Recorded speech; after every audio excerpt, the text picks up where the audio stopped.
हमारे करीब करीब 100+ एक्टिविटीज हुई हैं।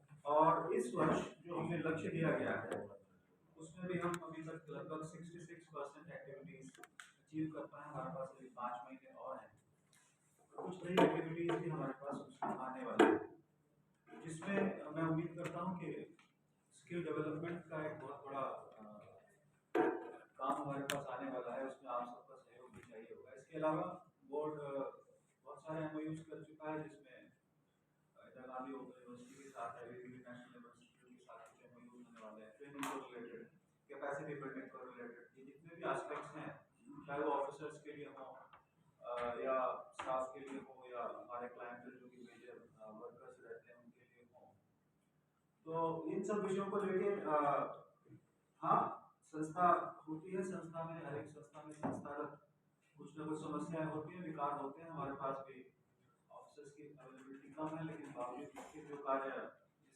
क्षेत्र में निदेशालय को दिया गया है उस कार्य को लक्ष्यों से ज़्यादा पूरा करने की कोशिश की है। लेकिन यदि हम ये देखें कि हम कितने वर्कर्स तक पहुंचे, तो हाँ, हम कहेंगे कि कार्य में लक्ष्यों में तो हम आगे थे, लेकिन जितने वर्कर्स तक पहुंचना चाहिए था वो रास्ता इस साल हमें मिलेगा, क्योंकि हम अपनी आउटरीच बढ़ा रहे हैं।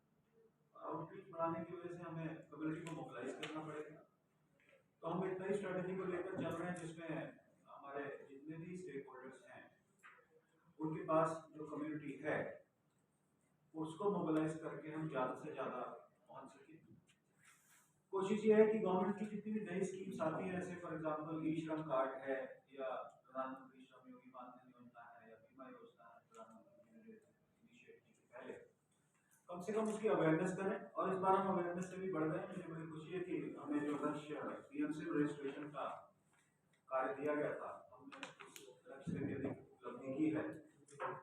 ट्राइबल बेल्ट होने के नाते ये रीजनल डायरेक्टरेट जो लोकेटेड है, इसकी प्रेजेंस और इम्पोर्टेंट हो जाती है अपने आप में, क्योंकि ट्राइबल बेल्ट में हम देख पा रहे हैं, और मनी जी जीएम है और जिस एरिया में क्षेत्र में काम करते हैं, हम लोग जब भी मौका मिलता है चर्चा करते हैं कि ट्राइबल वर्कर्स की कुछ अलग कार्यशैली है काम करने की, और उनको बहुत ज़्यादा प्रेरित करना पड़ता है, काम से जोड़ना पड़ता है।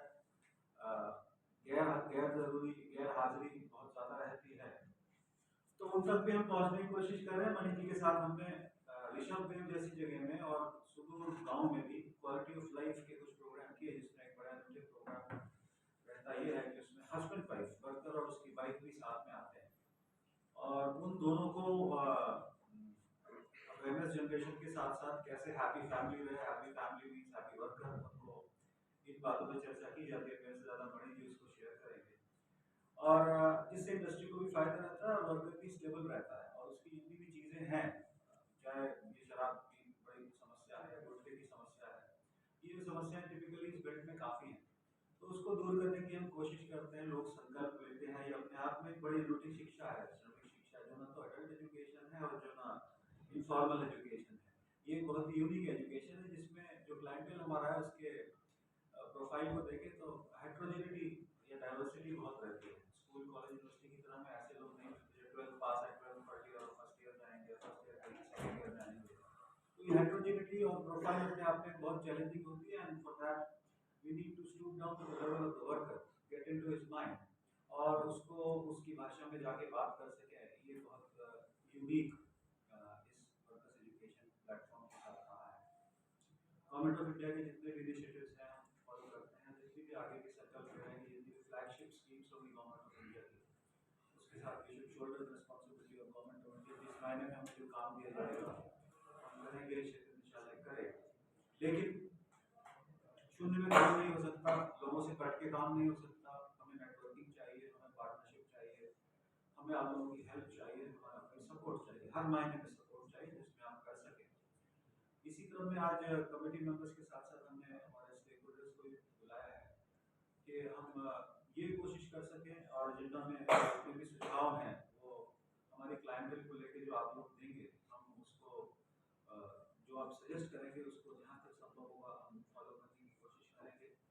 कुछ चीज़ें हैं जो हम करना चाहते हैं जिसमें हमें मदद मिल रही है, जैसे वर्डिया साहब हमारे साथ फाइनेंशियल लिटरेसी का मॉड्यूल लेकर हमारे साथ इन्वॉल्व हुआ है, जिसकी हमें बहुत ज़रूरत थी। जब से डिजिटलाइजेशन हुआ है और किस प्रकार से मोबाइल का यूसेज हो, किस तरह से हम अपने आप को फाइनेंशियल ट्रांजैक्शंस में सिक्योर कर सकें, कौन से लिंक्स खोलने हैं, कौन से नहीं खोलने हैं, अकाउंट कैसे खोलना है। तो इसमें राजकुमार बढ़िया जी की हमें कुछ समय से मुझे ये मिले और मैंने उनको अपने साथ जोड़ लिया है। बहुत सीनियर व्यक्ति हैं, एसबीआई से भी हैं और वो सेल देखते हैं। आर एस धाकड़ साहब हैं हमारे सामने, x member CWC, motivational trainer हैं और उनको हमने कुछ समय से जोड़ा है। आदरणीय शुक्ला साहब हैं, मैं बताऊं कि यहाँ जिस जगह हम बैठे हैं किसी मंदिर से कम नहीं है। और जिंदू भाई ने जो संकल्प विजन बहुत साल पहले लिया था और दूर गांव में सेंटर्स खोले थे, तो वहाँ की कम्युनिटी उनके साथ अटैच है। तो हमारी कोशिश है कि हम जन शिक्षण संस्थान के जो सेंटर्स हैं वहाँ काम कर सकें। और एक नया काम हम सोच रहे थे, हमें मिले तो रिकॉग्निशन ऑफ प्रायर लर्निंग का एक काम चल रहा है, स्किल सर्टिफिकेशन का है, अपग्रेडेशन न्यू स्किल्स तो हैं। इन सब कामों को करने के लिए हमारे लिए भी नए काम है, तो we need to de-educate ourselves and then we need to re-educate ourselves. तो ये लर्निंग अनलर्निंग रीलर्निंग हमें भी करनी पड़ेगी जब हमें नए कारोबार के साथ जोड़ा जाएगा। अभी हाल में जेएलसी साहब की संकेत मोदी जी भी हमारे बीच में आ गए, उनके साथ हमने एक्टिव एक्शन ओरिएंटेड ई श्रम कार्ड का उसको एडमिनिस्ट्रेशन और जो नई urban employment guarantee scheme Rajasthan में शुरू हुई है, उसके कार्ड्स भी जॉब कार्ड्स भी हमने बना कर दिए। थैंकफुल कि जब ये चित्तौड़ में पोस्टेड थे तो इनके साथ माइग्रेंट लेबर का डेटा एक्सचेंज वगैरह बड़ा फास्ट हो जाता था। आई एम हैप्पी कि ये यहाँ आ गए। मुझे नहीं पता इनको व्यक्तिगत क्या परेशानी है, मगर मुझे बड़ा अच्छा लग रहा है कि he is with us now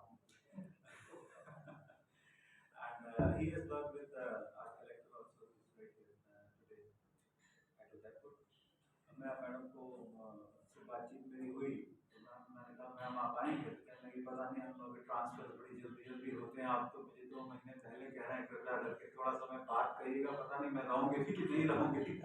आजकल आरएस ऑफिसर्स के भी ट्रांसफर्स बड़े फ्रीक्वेंट हो गए हैं। Anyway, we solicit the support of NAM also because DIC की जितनी schemes हैं, when I was posted in Thailand और we were हरियाणा और मैं रहा, वहाँ पे भी we were working close cooperation with DIC because there are very good schemes जिसमें लोग asset creation में या financing में, I hope those are still carrying on. So with this background, मैं यदि इजाज़त हो चेयर की तो मैं चाहूँगा कि हम लोगों के सजेशंस इस बैकग्राउंड में सर ले पाएँ।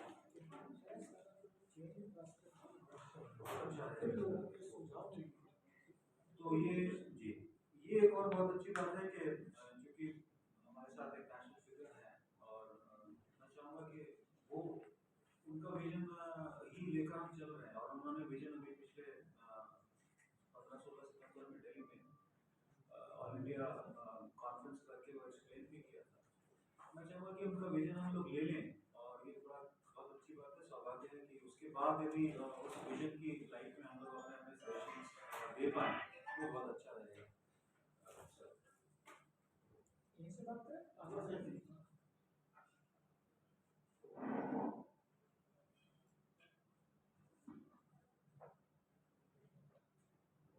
हम सभी के सम्मान के योग्य अपने यहाँ के कुलपति जी सहायक देव जी, जो हमारे इस रीजनल कमेटी के चेयरमैन भी हैं, हमारे इस रीजन के रीजनल डायरेक्टर के नाते पुनीत जी, और आप सभी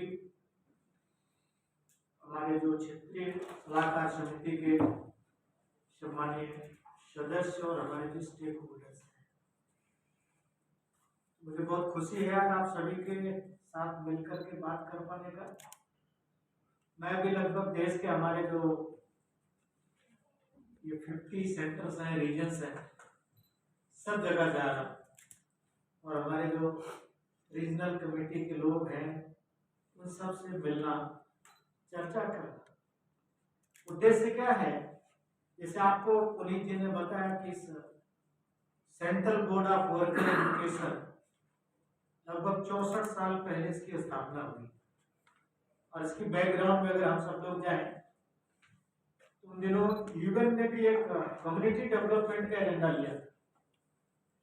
भारत सरकार ने भी कम्युनिटी डेवलपमेंट का जो हमारी सेकेंड फिफ्थ ईयर प्लान का हिस्सा था, तो वो सब बातें ध्यान में रखते हुए और 60s की जो इकोनॉमी होती थी, जो डिजाइन था, जो दुनिया में चलता था, उसको ध्यान में रखते हुए एक central board of worker education इसकी स्थापना हुई। पिछले 64 सालों में हमारा जो मैंडेट था, हमको जो कार्यक्रम हमने तय किया था, जो पैटर्न था हमारा, वो सब मैं ऐसा बताता जो 60s का इकोनॉमी का बैकग्राउंड था, उसको बेस बना करके बोर्ड का सारा काम चलता था। लेकिन आज अगर हम देखते हैं तो दुनिया में बहुत बदल हो गई। इकोनॉमी का डिजाइन लगभग हर 10 साल के बाद बदल जाता है। आज दुनिया में 2030 का एजेंडा डिस्कस हो रहा है, लोग अपने कार्यक्रम तय कर रहे हैं। तो ऐसे में बहुत आवश्यक हो गया कि बोर्ड भी रिव्यू करे अपने आप को, आज की जो जरूरत है उसको समझा जाए। और हम जब वर्कर एजुकेशन ऐसा कहते हैं, तो जो वर्ड ऑफ वर्क में बदल आया है, पूरा का पूरा जो डायनामिक्स अभी चेंज हो गया। तो 2-3 फैक्टर है जो इफेक्ट कर रहे हैं। एक तो हम सब जानते हैं, जैसे मैंने आउटलाइन में बताया भी कि भाई इकोनॉमी का डिजाइन बदल गया, इसलिए वर्ड ऑफ वर्क में बहुत बदल आया है। और ये जो बदल है, तो हम सब जानते हैं कि पहले वर्कर को एक पर्टिकुलर स्किल, डिग्री, डिप्लोमा ले लिया तो रिटायरमेंट की उम्र तक 60 साल तक वो काम में बना रहेगा, ऐसा रहता। लेकिन अभी जो बदल आ रहा है, खास करके जो इंडस्ट्री 4.0 का इंटरवेंशन आ रहा है, जो आर्टिफिशियल इंटेलिजेंस आ रहा है, तो एक पर्टिकुलर स्किल अभी किसी को एम्प्लॉयमेंट में बनाए नहीं रख सकते। इसलिए आज जो बड़ा सवाल हुआ है, एम्प्लॉयमेंट ने एम्प्लॉयबिलिटी एक बड़ा सवाल पैदा हुआ। इंडस्ट्री के हमारे साथी बैठे हैं, मैं इंडस्ट्रीज को मिलता हूं तो लोग वो कहते हैं कि साहब हमारे पास वैकेंसी बहुत है, हमको काम के लायक स्किल्ड वर्कफोर्स नहीं है। और दूसरी तरफ मैं लोग समाज के बाकी के लोग, साहब हम तो अनएम्प्लॉयमेंट हैं। ये जो स्किल का डेफिसिट है, गैप है, जरूरत, और जो हम स्किलिंग कर पाए अभी तक, और आप में से किसी ने कभी एनालाइज करने का कोशिश किया हो, तो हमारा यानी जो सरकार का इनिशिएटिव्स रहा अभी तक, हम केवल 3.7% लोगों को स्किल कर पाए। ये जो स्किल इंडिया का जो सारा हमारा स्किलिंग का चलता है, 7% लोग हैं जो खानदानी स्किल आ जाता है, नाई का बेटा, बढ़ई का बेटा, लोहार का बेटा, ये जो खानदानी ट्रेडिशनल स्किल आता है, इसका परसेंटेज अभी भी ज्यादा है। इंस्टीट्यूशनल जो अप्रोच हुई वो बहुत कम है। तो ऐसे सब प्रकार के प्रयत्नों में जो देश की जरूरत है, उस जरूरत को पूरा करने के लिए जो एम्प्लॉयबल बनाया जाए लोगों को, तो उस दिशा में बहुत पीछे हैं हम।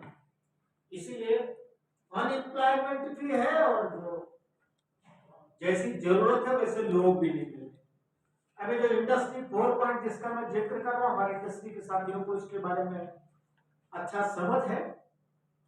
अभी इतना फ्रीक्वेंटली चेंज हो रही टेक्नोलॉजी, मैं सबको समझने के लिए बताता हूं कि हमने हमारी लाइफ में जो देखा, कंप्यूटर में कभी फ्लॉपी लगती थी, तो जिसने फ्लॉपी की इंडस्ट्री लगाई, जो फ्लॉपी का मैकेनिक बिना जो ट्रेनिंग लिया, फ्लॉपी बदल के सीडी, डीवीडी, पेन ड्राइव, तो फ्लॉपी वाली तो इंडस्ट्री नहीं रहेगी, फैक्ट्री नहीं रहेगी। उसमें जो ट्रेड वर्क में था, वर्कमैनशिप उसकी कहां रहेगी। ऐसे बाकी के सभी क्षेत्रों में देखें, आज लगभग 2-4 साल के बाद एग्जिस्टिंग टेक्नोलॉजी का रिलेवेंस पूरा का पूरा खत्म हो जाता है। और अभी जो एडवांस वर्कमैनशिप में लोग काम कर रहे हैं, वो एक जगह काम कर रहे हैं, और जो नेक्स्ट 4 साल बाद जो टेक्नोलॉजी या जो वर्ल्ड ऑफ वर्क में इंट्रोड्यूस होने वाला, उसकी ट्रेनिंग भी, उसकी पढ़ाई भी कर रहे हैं। तो इम्प्लॉयबल बने रहना है, इम्प्लॉयमेंट में बने रहना है, तो लाइफ लॉन्ग जो लर्निंग है, लर्निंग वाइल लर्निंग, ये कंटिन्यू करना पड़ेगा। तो ये जो चेंज है, इस चेंज को सामने रखते हुए जब हम देखते हैं तो पूरे देश की जो हमारी आबादी, उसमें 112 करोड़ वर्किंग एज पॉपुलेशन। अब ये जो वर्किंग एज पॉपुलेशन है ना, काम करने के लायक ऐसे जो भी लोग 112 करोड़ लोग, इन सबको अपग्रेड, रीस्किल, अपस्किल ये होने की जरूरत है। और इस नाते से देखते तो मैंने जैसे कहा कि जो हमारा एनएसडीसी की अप्रोच, हम सब की अप्रोच, और मैं मेरे बोर्ड की ओर देखता हूँ तो हम साल भर में कुछ लाख लोगों तक पहुंचते थे। तो ये जो गैप है, गैप ध्यान में आता है तो कोई हम जो जरूरत है उसको पूरा करना है, और जो स्पीड, जो रिसोर्स है, या जो तौर तरीका हम सब लोग तैयार कर रहे हैं, तो कई शताब्दियां लगेंगी इसको मीट करने। तो क्या तब तक वेट किया जा सकता है? तो वेट नहीं कर सकते तो क्या करना है? तो इसलिए सबको बदलना पड़ेगा, सभी को बदलना पड़ेगा कि हम इस बदल के साथ कैसे अपने आप को रिलेवेंट बनाए रखें। और इसलिए हमने बोर्ड के सामने हमारा आने वाले 50 सालों में वर्ल्ड ऑफ वर्क, कामकाजी दुनिया कैसी हो सकती है, उसको विजुअलाइज करो। उसके लिए क्या क्या टूल्स एडॉप्ट करने हैं, क्या क्या प्रैक्टिस एडॉप्ट करनी है, उन सबको अभी से सोचना है।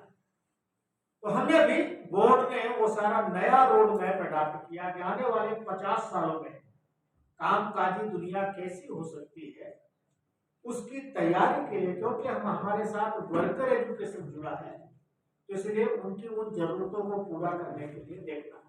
तो हमने हमारा एजेंडा सारा रोड मैप अपना उस प्रकार का डिजाइन किया। तो 2-3 बातें हमें उसमें ध्यान रखना। अगर हम इतने लोगों तक पहुंच बनाना है, 112 करोड़ लोगों तक पहुंचना है, तो ये जो बोर्ड अभी चलता है नहीं चले। इसलिए डिजिटल प्लेटफॉर्म पर हम क्या सोच सकते हैं, और अभी पूरी सरकार, सारी दुनिया में सब लोग डिजिटल प्लेटफॉर्म के माध्यम से, डिजिटल का जो पुश आया है, तो एजुकेशन में आप बीसी हैं, जो एजुकेशन से जुड़े हुए लोग हैं, अभी डिजिटल प्लेटफॉर्म से ऑनलाइन एजुकेशन भी लगभग आम हो गई। तो ये वर्कर एजुकेशन क्या रोल है इसमें प्ले कर सकता है? तो वर्षों से जो डिजिटल मोड में एजुकेशन इम्पार्ट करने से बड़ी इग्नू को हम सब डिजिटल जब से सुन रहे हैं, तो वर्षों से उनका सैटेलाइट चैनल के माध्यम से और दूसरे मीन्स अख्तियार करते हुए उन्होंने एजुकेशन का सिस्टम डेवलप किया। तो अभी बोर्ड में हमने इग्नू के साथ एक एमओयू किया है कि हम डिजिटल मोड से, और जो अपने माननीय प्रधानमंत्री जी भी अभी एक बात करें, ई पाठशाला की कंसेप्ट है। तो ई पाठशाला की कंसेप्ट डिजिटल मोड में, और हमने वर्कर एजुकेशन के नाते एक बात कही है, किसी साहब को मैं ध्यान देने के लिए कहूंगा। मैं भी देश में जा रहा हूं, लगभग जो डिस्टेंस एजुकेशन की यूनिवर्सिटीज है, अभी लगभग सभी स्टेट्स में डिस्टेंस एजुकेशन यूनिवर्सिटी है, तो मैं उन सबको मिल रहा हूं कि आप उनके लिए बने हो जो रेगुलर स्कूलिंग नहीं कर सकते, मीन्स आप वर्कर के लिए बने हो। तो देश में एजुकेशन की वास्तविकता समझनी पड़ेगी। जैसे जैसे हम क्लास अप का ट्रेंड देखते हैं, वैसे वैसे ड्रॉप आउट बढ़ता है। तो ड्रॉप आउट होकर लोग कहां जा रहे हैं? वो सब वर्ल्ड ऑफ वर्क का हिस्सा बन रहे हैं, वर्कर बन रहे हैं। यानी रोटी सामने आके खड़ी होती है तो एजुकेशन छूट जाती है, या मैं ऐसा कहूं कि एजुकेशन अभी संभ्रांत लोगों के लिए रह गई है। मेजॉरिटी का आदमी एजुकेशन अफोर्ड नहीं कर सकता, या 4 दूसरे कारण हो सकते हैं, तो वो कामकाजी दुनिया में चला गया। तो मैं देश के शिक्षा मंत्री को और इनको सबको, मैं अभी सभी शिक्षाविदों को जो मिल रहा हूं कि भाई क्या आप सोच सकते हैं कि एजुकेशन एट वर्क प्लेस हो जाए? Instead calling them to classroom, जो फेल हो गया है, फेल हो गया है मजाकी का आदमी क्लासरूम छोड़ करके वर्क प्लेस पर चला गया। तो अगर शिक्षा वर्क प्लेस के हिसाब से तय बनती, वो मॉडल, वो सिस्टम डेवलप होता है। मैं जब बीसीज को 1-to-1 डिस्कस कर रहा हूं, मैं दूसरे बॉडीज को मिल रहा हूं, उन्होंने कहा साहब ये बहुत महत्वपूर्ण बात, इसको सोचा जाना चाहिए। तो बड़ी बड़ी बिल्डिंग बना करके आप बैठे हैं, मैं देख रहा हूं सबूत थी, हमारी जो यूनिवर्सिटीज है, मैं वहां जाता हूं तो बहुत बड़े बड़े कैंपस खड़े हुए, but who is coming to, आ कितने लोग हैं? और बहुत सारे बीसीज ने कहा कि साहब लोग ही नहीं मिल रहे, यानी काम छोड़ करके, रोटी छोड़ करके पढ़ने आए, ये संभव है कि क्या? तो इसलिए पूरी शिक्षा प्रणाली को एक परिवर्तन जो लाना पड़ेगा कि एजुकेशन एट वर्क प्लेस कैसे आए। तो अभी हमने जो इग्नू के साथ कहा है, उनको हमने कहा है कि भाई हम वर्कर एजुकेशन बॉडी हैं, इसलिए क्लासरूम एजुकेशन का पैटर्न नहीं बनाना है।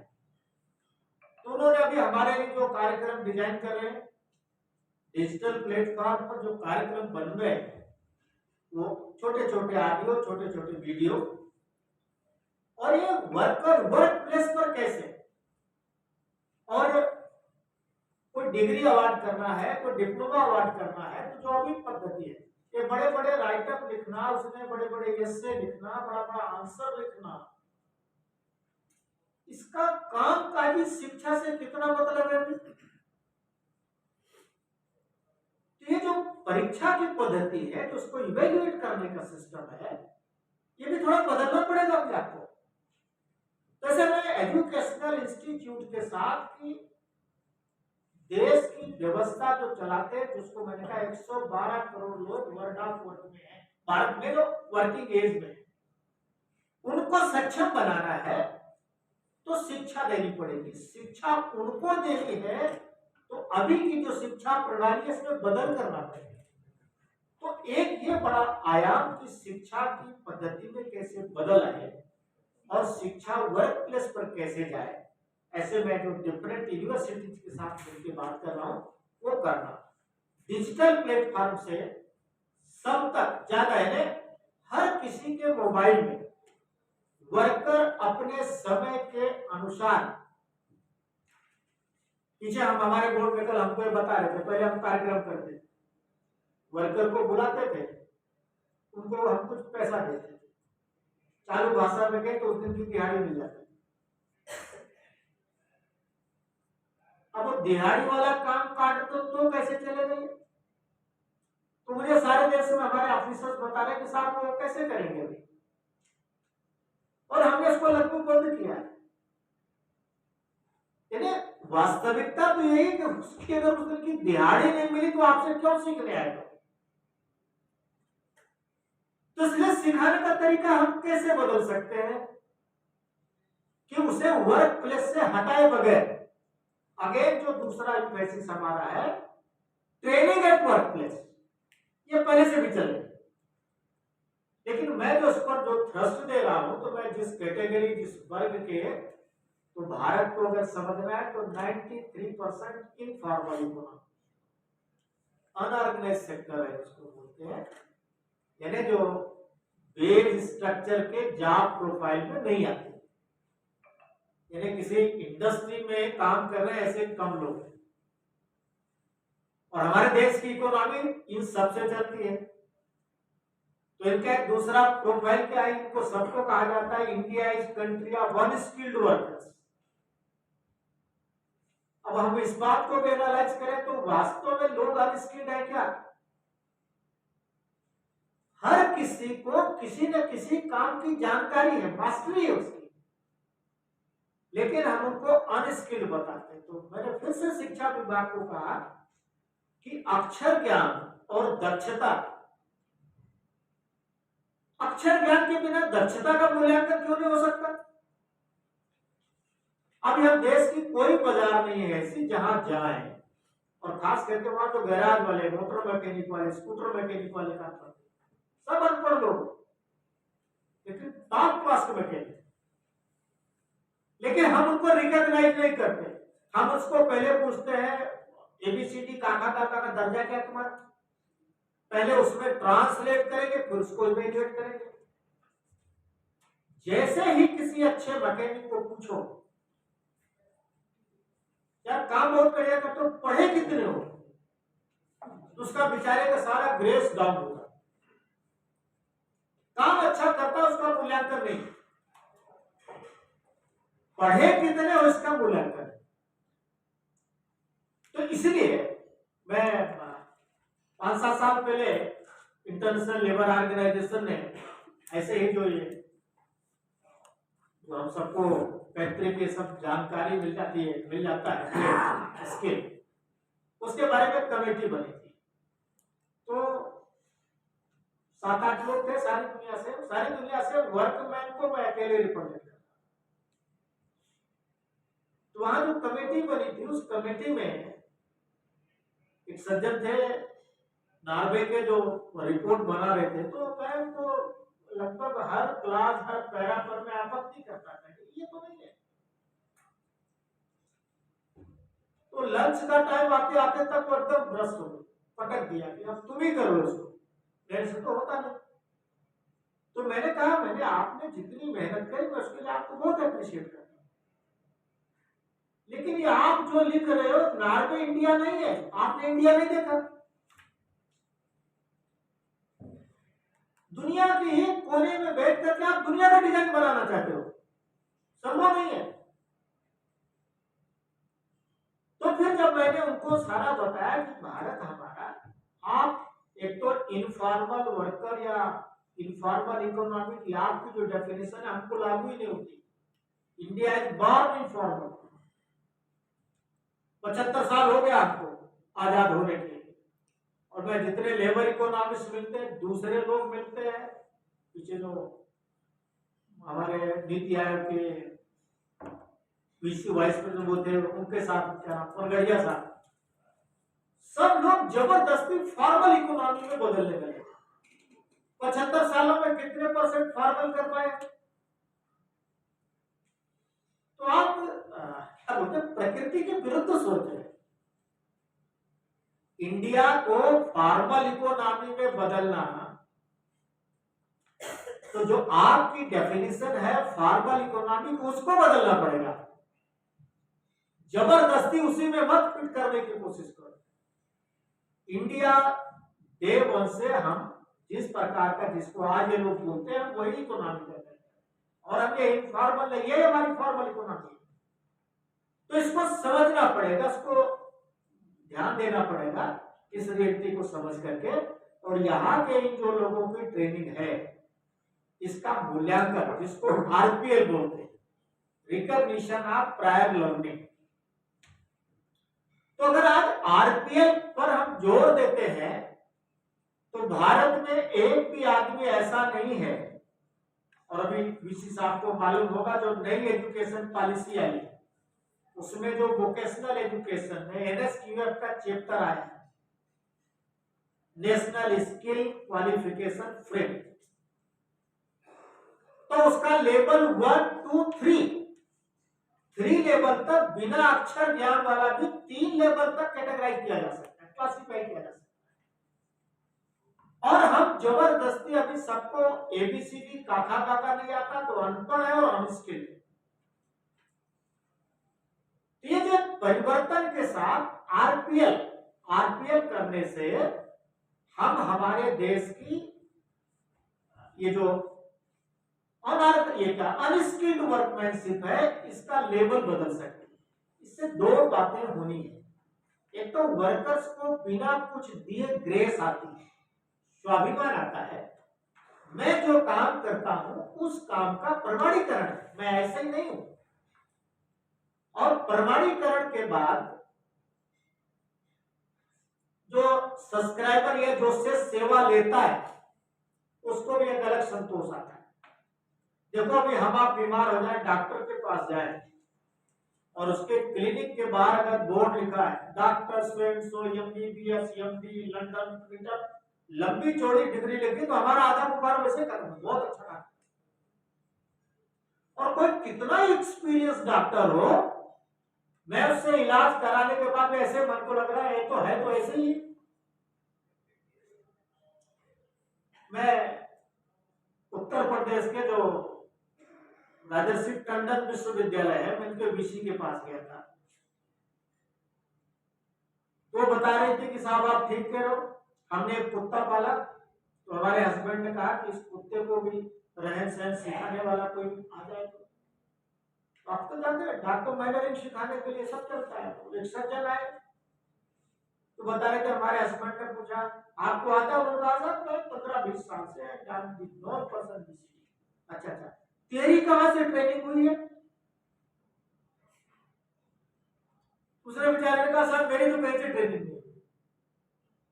12-15 साल से शहर का अच्छा लोग आदमी है जो कुत्ते को मैनरिंग सिखाता है, लेकिन उसको जब पूछा गया कि तेरी ट्रेनिंग कहां से है, तो उसने कहा मेरी ट्रेनिंग कहां से नहीं। तो उनके हस्बैंड ने कहा कि तू कैसे है?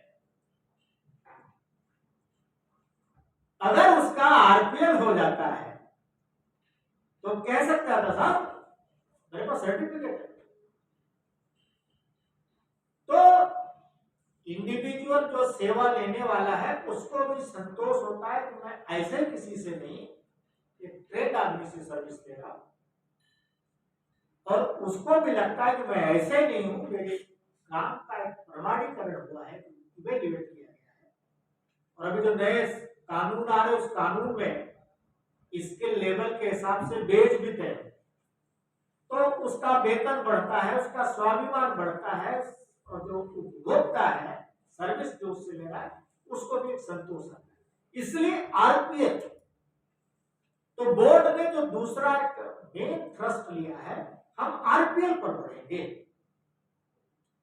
और इसके लिए NSDC के साथ अभी हमने क्या बोला, जो स्किल डेवलपमेंट कॉर्पोरेशन है उनके साथ, तो हम डिजिटल मोड में सब तक पहुंचे। इसके लिए युगनू के साथ हमने वो किया, युगनू से education at workplace, training at workplace, और वो सब हम छोटे छोटे मॉड्यूल ऑडियो वीडियो डिजाइन कर रहे, और वर्कर के अपनी फ्लेक्सिबिलिटी अपने समय के अनुसार सुबह दोपहर शाम रात जब मर्जी चाहे ऑडियो वीडियो देखे। और आजकल आप सब जानते हैं मोबाइल पर आप पढ़ लो, मोबाइल पर टेस्ट दे दो, मोबाइल पर सर्टिफिकेट।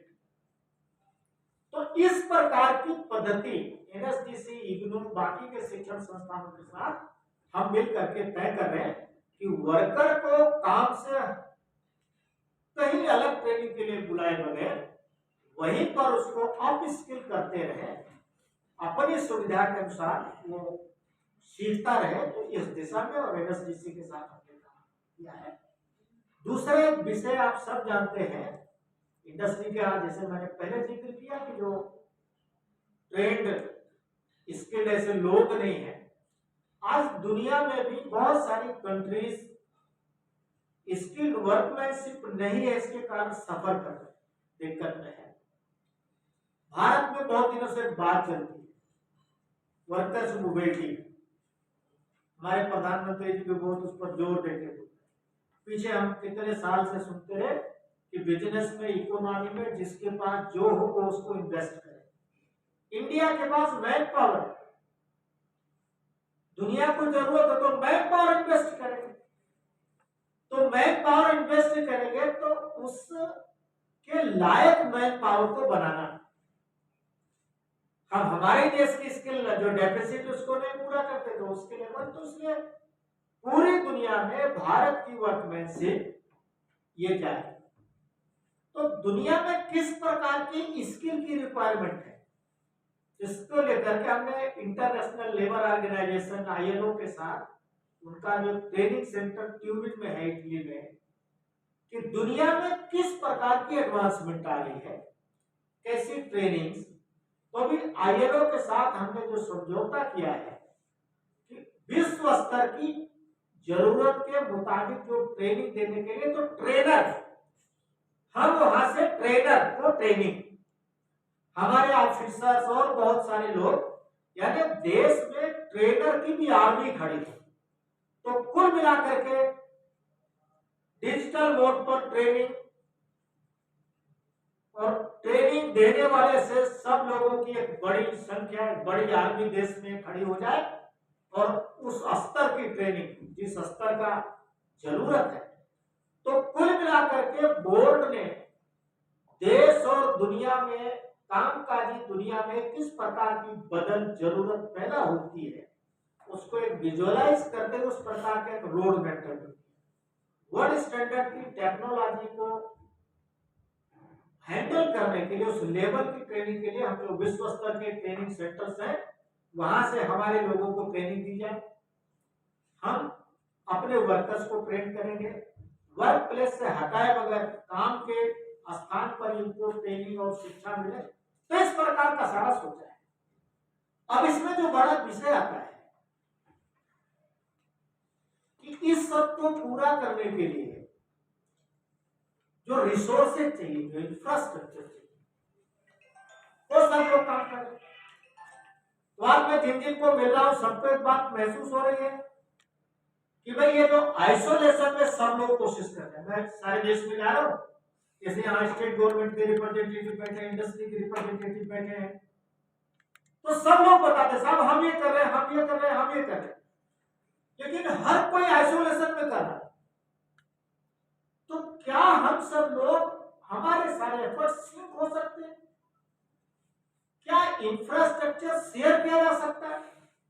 कल मैं एयरपोर्ट से आ रहा था तो बता रहे थे कि बीसी साहब के कुछ और ऐसे ऐसे जगहों पर है, कुछ इंस्टीट्यूट है, छोटी छोटी जगह है।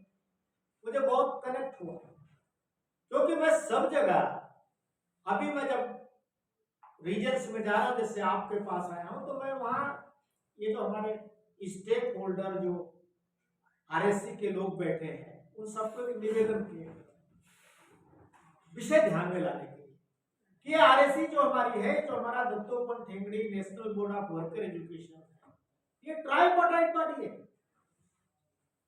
पीपीपी का मॉडल पिछले 4-5 सालों से सुन रहे होगा, हम तो पिछले 60-65 सालों से पीपीपी ही है। यानी इंडस्ट्रीज की पार्टनर है, स्टेट गवर्नमेंट इसकी पार्टनर है, वर्कर्स ऑर्गेनाइजेशन इसकी पार्टनर है, और अभी तक एक्टिव इनिशिएटिव केवल सेंट्रल गवर्नमेंट का है, अकेले पुनीत। मैं जहां जाता हूं सब लोग साहब आपकी बात तो बहुत अच्छी, लेकिन आपका ऑफिसर तो आए कि आदमी 2 आदमी कैसे करेगा? तो मैं भी इंडस्ट्रीज को जो निवेदन कर रहा हूं कि आपके भी अपने ट्रेनिंग इंस्टीट्यूट तो होंगे, अलग अलग इंडस्ट्री ट्रेनिंग का इंफ्रास्ट्रक्चर होगा। तो क्या आपका 30 दिन बिजी रहता है क्या? तो मुझे बहुत सारी इंडस्ट्री ने साहब 30 दिन का, हफ्ते में 1-2 दिन रहता, बाकी तो खाली रहता। तो क्या हम सब लोग सिंक हो करके आपका इंफ्रास्ट्रक्चर, आपका ट्रेनिंग सेंटर, हम उसको यूटिलाइज कर सकते हैं क्या जरूरत है तो? हाँ सब बिल्कुल कर सकते हैं। तो आपका ट्रेनिंग इंस्टीट्यूट है तो आपकी ट्रेनिंग की फैकल्टी भी तो है, ट्रेनिंग देने वाले भी लोग तो हैं। तो क्या हम एक पूल इस प्रकार का, एक पैनल इस प्रकार का खड़ा कर सकते हैं कि इंडस्ट्री में अलग अलग कंटेंट, मुझे बहुत सारे 2004 के लोग मिले, अरे साहब बिल्कुल हमारे पास 3 लोग, अमुक अमुक सब्जेक्ट पर हमारे पास 5 लोग, और साहब हम बहुत खुशी से, आप पहले से शेड्यूल करके बताइए, हम हमारी जो फैकल्टीज हैं, जो ट्रेनर हैं, हम वो उपलब्ध कराएंगे। तो इंडस्ट्रीज का ट्रेनिंग का इंफ्रास्ट्रक्चर, इंडस्ट्रीज के जो ट्रेनर हैं, फैकल्टी, ऐसे मैं सब रीजन्स में देखता हूं, उस रीजन के अंतर्गत आने वाली इंडस्ट्रीज को भी जोड़े तो लगभग 10, 15, 20 ऐसे ट्रेनिंग देने वाले इंडस्ट्रीज की फैकल्टी जाता है। तो एक पुनीत है, 15 इंडस्ट्री से जुड़ गए तो 16 लोग हो जाते हैं। स्टेट गवर्नमेंट्स को मैं बात करता हूं, स्टेट गवर्नमेंट को लगभग सभी स्टेट गवर्नमेंट में उनका अपना ट्रेनिंग का इंफ्रास्ट्रक्चर है, लगभग हर जिले में उनका कुछ ना कुछ है। तो आपका ट्रेनिंग सेंटर है हर जिले में, आपके भी ट्रेनिंग देने वाले लोग। मैं अभी मध्य प्रदेश था पिछले दिनों, और उन्होंने बताया कि साहब हमारा तो लगभग हर जिले में है हमारे पास। ये तो बहुत अच्छा हो सकता है, क्योंकि जो आप काम कर रहे हैं, वो जो हम काम कर रहे हैं, हम सब लोग मिलकर करें। तो साहब आइए हम करेंगे आपके साथ एक एमओयू करते हैं, हम लोग मिलकर के करेंगे, तो ये काम बिल्कुल कर सकते। तो स्टेट का इंफ्रास्ट्रक्चर, स्टेट के ट्रेनिंग देने वाले लोग, उनकी भी एक लिस्ट बननी चाहिए, कितने लोग हैं। हमारे तो ट्रेड यूनियंस के साथी हैं, समाज में अच्छी रीच है, बहुत सारे लोग उनके भी अच्छे अच्छे विषयों पर ट्रेनिंग देने वाले हैं।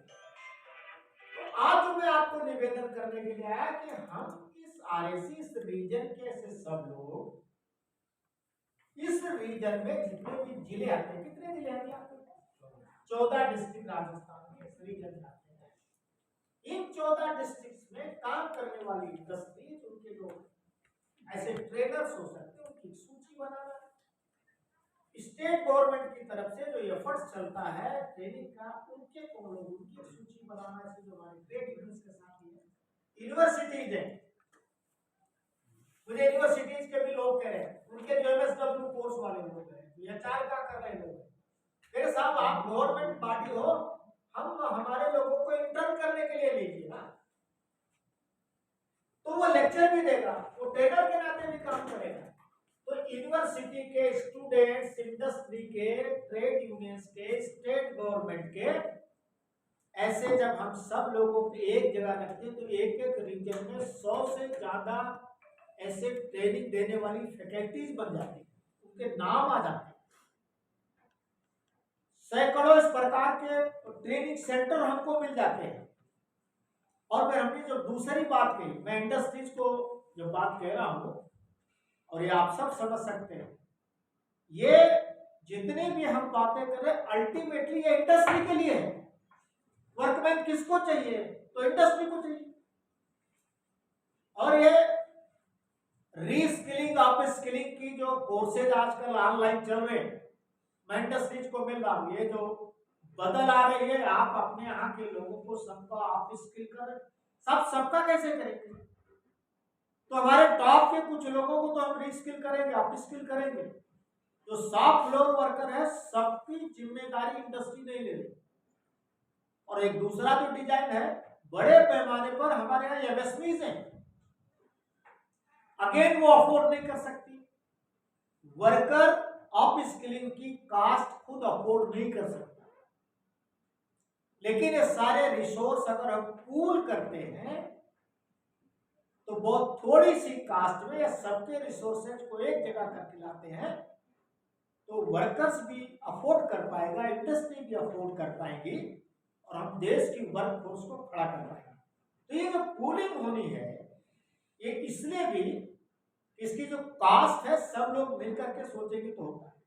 और इंडस्ट्री में हम केवल वर्कर की नहीं, हम इंडस्ट्री में, मुझे पंजाब में लोगों ने कहा कि साहब हमारे बड़े ऑफिसर्स की ट्रेनिंग, तो हमने कहा हमने तो यूनिवर्सिटीज के साथ अभी एमओयू किया है, आप किसी कंटेंट का नाम लीजिए, हमारे पास उसका फैकल्टी, उसका करिकुलम, उसका डिजाइन सब है। इसलिए केवल शॉप फ्लोर वर्कर का नहीं, जब हम वर्कर एजुकेशन डजंट मीन कि हम जो शॉप फ्लोर वर्कर की बात करें, अपर लेवल के मैनेजर की भी ट्रेनिंग, सभी यूनिवर्सिटी, सभी बड़े बड़े कॉलेज, जब हम सब लोग सिंक हो रहे हैं, हमारी नेटवर्किंग हो रही है, तो ये एक्सपर्टाइज, ये कोर्सेज जो यूनिवर्सिटीज में है, जो टॉप लेवल के मैनेजमेंट की भी ट्रेनिंग की हो, चाहे किसी भी की हो, आईटी की है, अभी हमने जो मोतीलाल नेहरू जो टेक्निकल इंस्टीट्यूट है प्रयाग में, उनके साथ हमने एमओयू किया है, अभी आईआईटी के साथ भी हम सब लोग बात कर रहे हैं। यानी देश की जो जरूरत है, उस जरूरत को पूरा करने के लिए अभी सब लोग अगर सिंक होकर के सोच रहे तो होता है। इसलिए किसी भी कैटेगरी की वर्कमैनशिप हो, टॉप का मैनेजमेंट हो, नीचे शॉप फ्लोर वर्कर, सब प्रकार की ट्रेनिंग, ये रिसोर्सेज हम सब लोग इकट्ठा करते हैं, सिंक होते तो होता है। तो एक करना। दूसरा, इंडस्ट्रीज को हम जो दूसरी बात कह रहे हैं, भाई आपका सीएसआर का फंड है, तो CSR अदरवाइज भी खर्च होता है। तो इस CSR के फंड का ये इंफ्रा डेवलपमेंट के लिए हम क्यों नहीं इस्तेमाल कर सकते? मुझे वहाँ हिमाचल में था, मैं परवाणु, वहाँ बद्दी में बड़ी इंडस्ट्री चलती है, वहाँ के 2 इंडस्ट्री के लोगों ने कहा आपका पूरा ऑफिस, आपका पूरा। मैंने कहा ऑफिस हमारी दीवार नहीं खड़ी करना। क्या हम ऐसे 4, 6, 10 सेंटर, क्योंकि अब हम ऑनलाइन जा रहे हैं, ऐसे क्या कुछ हम लोग ट्रांसमिशन सेंटर खड़े डेवलप कर सकते हैं? तो उसका इंफ्रास्ट्रक्चर जो डिजिटल उसके लिए चाहिए वो साफ कर सकते हैं। तो हाँ, हम सब लोग मिलकर के करेंगे। अभी भोपाल में मैं था उस दिन, तो BHL के GM आए थे, उन्होंने कहा कि भाई देखो, आपके बोर्ड के लोग ऑफिसर आते हैं मेरे पास, CSR कैसे हम आपको दे सकते हैं उसका तरीका लगे, आप आइए हम करने के लिए। इंदौर में जो वो bank note press and public sector है, उनके GM ने कहा कि आप एक प्रपोजल सबमिट करिए, हमसे अपेक्षा करें। तो ऐसे इंडस्ट्रीज में CSR के इस पैसे का हम सब लोग ये सारा सिस्टम डेवलप करने के लिए हम लोग आगे आते हैं, तो ये सारी चीजें हम लोग अच्छा सा खड़ा कर सकते हैं। तो इंडस्ट्री से उनका ट्रेनिंग, इंफ्रास्ट्रक्चर का CSR, फैकल्टीज है, ट्रेनर, स्टेट गवर्नमेंट का इंफ्रास्ट्रक्चर, फैकल्टी। मुझे पंजाब स्टेट गवर्नमेंट के रिप्रेजेंटेटिव थे, वो कहने के साहब ये जो आप स्कीम चला रहे हो, ऐसी बहुत सारी स्कीम हम भी चला रहे हैं, तो हम दोनों मिलके क्यों नहीं चला सकते? तो मैंने कहा हम बिल्कुल मिलके कर सकते हैं। उन्होंने कहा हमारे पास बजट भी है, फंड भी है एडवोकेसी के लिए। उनकी स्कीम अभी हमारे पुनीत जी बता रहे थे, हम क्या क्या काम कर रहे हैं। तो हम चाहे राज्य सरकार की स्कीम हो, चाहे केंद्र सरकार की स्कीम हो, उसकी एडवोकेसी के लिए तो हम सब कराते हैं। हर स्कीम के साथ उसका परिचय कराना, उसको उसकी कनेक्ट कराना। और मुझे स्टेट गवर्नमेंट के लोग कहते हैं हमारे पास इसका फंड है, एडवोकेसी का फंड है, आप लोग फिजिकली कर पा रहे हो तो हम क्यों नहीं कर सकते? एक बार इस सब चीजों को मिल करके हम लोग सोचते हैं, देखते हैं, तो हम सब की बिखरी हुई ताकतें सभी उसी दिशा में सोच रहे हैं, सब लोग कुछ ना कुछ कर रहे हैं, लेकिन इन सब को अगर पूल कर लिया जाए, सिंक कर दिया जाए, तो बड़ी ताकत के नाते पूरा सिस्टम खड़ा हो जाता है। और हम उस बड़ी ताकत के सहारे, जैसे मैंने कहा, बड़े ऑडियंस में 112 करोड़ इस देश की पॉपुलेशन है, जो वर्किंग एज पॉपुलेशन है। 112 करोड़ छोटा टारगेट नहीं है, लेकिन डिजिटल प्लेटफॉर्म से हम इन सारी चीजों को थोड़ा चेंज करके तरीके को सोचते हैं, तो बड़ी आसानी से। मैं इग्नू के VC के पास बैठा था, तो उन्होंने मुझे दिखाया, आप सब लोग भी जानते हैं कि सारी दुनिया में हमारे कोर्स को कितने लोग विजिट कर रहे हैं, अटेंड कर रहे हैं। उन्होंने अपना वो जो दिखाया ना, डैशबोर्ड होता है, तो मुझे लगता है सेकंड से भी कम के फ्रैक्शन में उनके पास एंट्री जा रही है। तो उन्होंने कहा ये सिस्टम हम सब लोग, हम अकेले इतना करते हैं, आप इतना करते हो, और एक बार हम सब लोग ऑनलाइन मोड में गए, डिजिटल प्लेटफॉर्म पर गए, तो लाखों लाख लोग एक एक दिन में हमारे पास कनेक्ट हो सकते। और इसलिए जो एक बड़ा टारगेट है, ये कोई दूसरे देश का आदमी आके नहीं पूरा करेगा, हम ही सबको करते हैं। तो एक बार ये इस लाइन पर हम सब लोग सिंक होकर के सोचें कि कैसे इसको कर सकते हैं।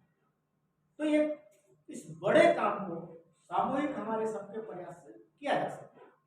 ये कुछ बातें जो मैं सारे देश में अपने सभी साथियों के साथ, चाहे स्टेट के रिप्रेजेंटेटिव हो, इंडस्ट्री के रिप्रेजेंटेटिव हो, हमारे जो ट्रेड यूनियन के साथी हैं, हमारे जो दूसरे स्टेक होल्डर हैं जो वर्षों से इस काम में लगे हैं, ऐसे NGOs हमने देखे हैं, छोटी सी दुनिया में मिराकल खड़ा है, कोई किसी का रिसोर्स नहीं, लेकिन छोटा सा एक प्रोजेक्ट और उन्होंने अद्भुत काम खड़ा किया। उनके एक्सपीरियंस, उनके एक्सपर्टाइज वो सब लोग हम लोग क्या शेयर कर सकते हैं, क्या सीख कर सकते हैं। तो कुल मिलाकर के आइडिया कि हम सब लोग मिलकर के सोचें, ये बॉडी ट्राइपार्टाइट है, हम सब की है, हम सब लोग मिलकर के सोचें हमारे यहाँ पर अभी जो मैं यूनिवर्सिटीज को कह रहा हूँ कि सब यूनिवर्सिटी में एक वर्कर एजुकेशन का डेस्क पीट डिपार्टमेंट होना। वर्कर एजुकेशन का एक्सपर्टाइज में भी गुजरात में जो अम्बेडकर ओपन यूनिवर्सिटी है उनकी बीसी के साथ बात कर रहा था, उन्होंने कहा हम सब इंफ्रास्ट्रक्चर आपको दे रहे हैं, ये वर्कर एजुकेशन का जो कुछ एक्सपर्टाइज है, तो मैंने कहा हम हमारा एक ऑफिसर वो लगातार आपके टच में रहेगा कोर्स डिजाइन करने में, बाकी भी सारी चीजें करने में। तो हमारे पास आज वर्कर्स का एक्सक्लूसिव जो करेक्टर है एजुकेशन का उसको देने बताने के लिए हमारे पास 100 ऑफिसर है, हम कुछ 50-60 अभी और ला रहे हैं। तो ये 150-200 ऑफिसरों के साथ देश की सभी यूनिवर्सिटीज में, और जैसे हमने कहा है कि हम एक माला खड़ी करें, तो वर्कर एजुकेशन का एक डिफरेंट डिजाइन खड़ा हो विश्वविद्यालयों में, शिक्षा देने वाले सभी संस्थानों में, और लगभग अभी सभी लोग इस दिशा में सोचना प्रारंभ किए हैं। आने वाले समय में कुछ बदल आएगा, इस पर बड़ा भी फोकस थ्रस्ट चल रहा है, और हम सब लोग भी यहाँ जिनको वास्तव में इसको पुश करना है, एग्जीक्यूट करना है, हम सब लोग भी सोचना शुरू करेंगे तो अच्छा है। हमने इतना सोचा है, मैंने जो सोचा वो फाइनल नहीं है, आप सब लोग भी यहाँ के स्तर पर सोचना, सुझाव देना, इसको और बेहतर कैसे किया जा सकता है, हम सब लोग मिलकर के सोचेंगे तो कर सकते। तो कुछ इन बातों को कहने के लिए, करने के लिए मैंने इनसे कहा कि मैं बात अपनी रख दूं, उसके बाद सबको सुनेंगे तो कुछ अच्छा इनपुट मिलेगा, इसलिए मैंने इनसे कह करके अपनी बात रखी है। मेरा विषय आप सबको क्लियर हुआ होगा, कोई बात नहीं साफ भी होगी तो आप मुझे पूछ सकते हैं। इस कंसेप्ट को, इस जरूरत को हम सब लोग मिलकर कैसे बेहतर कर सकते हैं, आप सबके इसमें सुझाव आएंगे तो हम सब लोग इसको अच्छा कर सकते हैं। इतने निवेदन करना था, सबने शांति से सुना है, सबका बहुत बहुत धन्यवाद। बहुत धन्यवाद सर, और ये आई ओपनर है हमारे लिए भी, नई नई बातें जानने को मिली। और एक वर्ड मुझे ध्यान में आया जब मैं सुन रहा था, वो था एग्रीगेटर। आजकल एग्रीगेटर शब्द चल रहा है, अमेजॉन है, जोमेटो है, स्विगी है, ये प्लेटफॉर्म्स हैं जो लिस्टिंग का काम कर रहे हैं। आज किसी बच्चे को पास आउट करने के बाद अगर कहीं एडमिशन लेना है तो देयर आर प्लेटफॉर्म्स, कोई कंटेंट जाना है तो there are platforms. I think कि इसके लिए हमें भी फैसिलिटेशन का रोल ज़्यादा अपनाना पड़ेगा, और फैकल्टी टू फैसिलिटेशन, इसमें बीइंग एन एग्रीगेटर की भूमिका आ जाती है। और अगर हम इस एग्रीगेटर प्लेटफॉर्म से किसी माध्यम से वर्कर्स को कनेक्ट कर सकते हैं, तो ये जो इनफॉर्मल इकोनॉमी का ये जो पुराना स्ट्रक्चर है जिसको फॉर्मलाइजेशन करने की बात आ रही है, जो कि बड़ा अलग सा है आज के ज़माने में, क्योंकि हम देख रहे हैं कि ऑर्गेनाइज सेक्टर श्रिंक हो ही रहा है और काम का इनफॉर्मलाइजेशन हो जा रहा है, और इसीलिए एक बहुत बड़ी समस्या भी देश में क्रिएट हो रही है कि वो कॉन्ट्रैक्चुअल वर्कर्स की समस्या है। मैं कुछ साल पहले शायद 2012 या 13 में मुझे इनको सर को सुनने का मौका मिला, प्लानिंग कमीशन में एक मीटिंग चल रही थी इसी बात को लेकर। तो सर बहुत पुश कर रहे थे कि जो लोग एक जैसा काम कर रहे हैं तो उनके साथ भेदभाव क्यों होना चाहिए, और एम्प्लॉयर वर्दी देता है, अच्छी बात है, खाना देता है, अच्छी बात है, सेफ्टी इक्विपमेंट्स देता है, पीपी देता है, बहुत अच्छी बात है, लेकिन डिसेंसी ऑफ एम्प्लॉयमेंट भी उसके साथ जुड़ जाए। वो घर तो अपना वेज ही लेकर जाता है, how we can increase his wage. ये बड़े चैलेंजेस हमारे सामने हैं, खासकर अनऑर्गेनाइज सेक्टर की बात करें अगर, असंगठित क्षेत्र में श्रमिकों को लेकर बहुत बड़ी चुनौती ये हमारे सामने खड़ा करता है। एक चीज़ मैं बताना भूल गया था कि इस समस्या के रिड्रेसल के लिए हमने हाल ही में सर ने इनिशिएट किया है कॉन्सेप्ट श्रमिक चौपाल। तो जयपुर में भी कुछ समय से लगभग 1 साल हो गया है हम इस प्रयास में लगे हैं कि लेबर चौक पर जो लेबर सुबह खड़ी हो जाती है काम की तलाश में, वो लोग अलग अलग दूर गाँव से आते हैं। लेबर चौक्स के आइडेंटिफिकेशन हमने कर लिए हैं, और ये जो लेटेस्ट इंटरवेंशन शुरू हुई है कि जहाँ लेबर खड़ी है हम लोग सुबह वहाँ पर चौपाल लगा रहे हैं। और इस क्रम में मैं बताऊँ कि जो लेबर चौक्स हमने उदयपुर में कवर किए हैं वो है चौक है, सुबह उस तरफ चले जाएंगे तो दुकानें सब बंद रहती हैं, बाजार में सन्नाटा होता है, लेकिन वो लेबर काम की तलाश में थे। मतलब तराई की ये स्थिति हमने देखी, वहाँ भी कैंप्स लगाए। सेक्टर 9 का लेबर चौक है, वहाँ भी ये कैंप लगे। सवीना का चौक है, वहाँ पर भी कैंप्स लगे। प्रताप नगर में अपने आप में हमने कोशिश की कि क्या लेबर को हम शाम को नहीं पकड़ सकते, तो एक बड़ा अच्छा, जो कि मेरा दिल्ली का एक्सपीरियंस था, हमने टारगेट किए रैन बसेरे। अगर ये काम करके आ रहे हैं और रैन बसेरों में आपको पता है कि 9 रुपए में शायद खाना भी 8 रुपए में खाना मिल रहा है, तो वहाँ पर भी जाकर कि जहाँ जहाँ श्रमिक है वहाँ हम पहुँचने की कोशिश करें, यदि वो हमारे पास नहीं आ सकता, लेकिन फिर भी हम बहुत ज़्यादा लोगों तक कैसे पहुँचे, ये चैलेंज है। ये डिजिटल प्लेटफॉर्म हम कोशिश करते हैं कि, और कोई रास्ता भी नहीं है, सर कह चुके हैं कि और कोई रास्ता भी नहीं है, करना यही है। और किसी तरह से हम लोग अपनी आउटरीच को मेरे ख्याल से बढ़ा पाएंगे। और उसमें ये श्रमिक चौपाल का भी जो एक नया शुरू हुआ है कॉन्सेप्ट, ये बहुत अच्छा कॉन्सेप्ट है। और एग्रीगेटर हमारे लिए थोड़ा सा फ्यूचरिस्टिक है, क्योंकि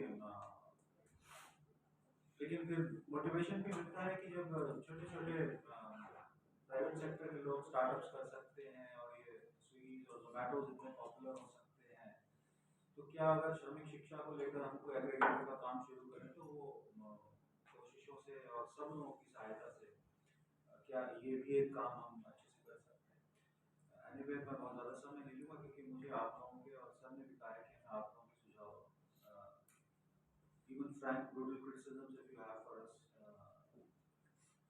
ये सब मैं I would like to welcome, and I think we can start with all of you. Colonel Saab, I think the first one to share something, that's the perspective we have.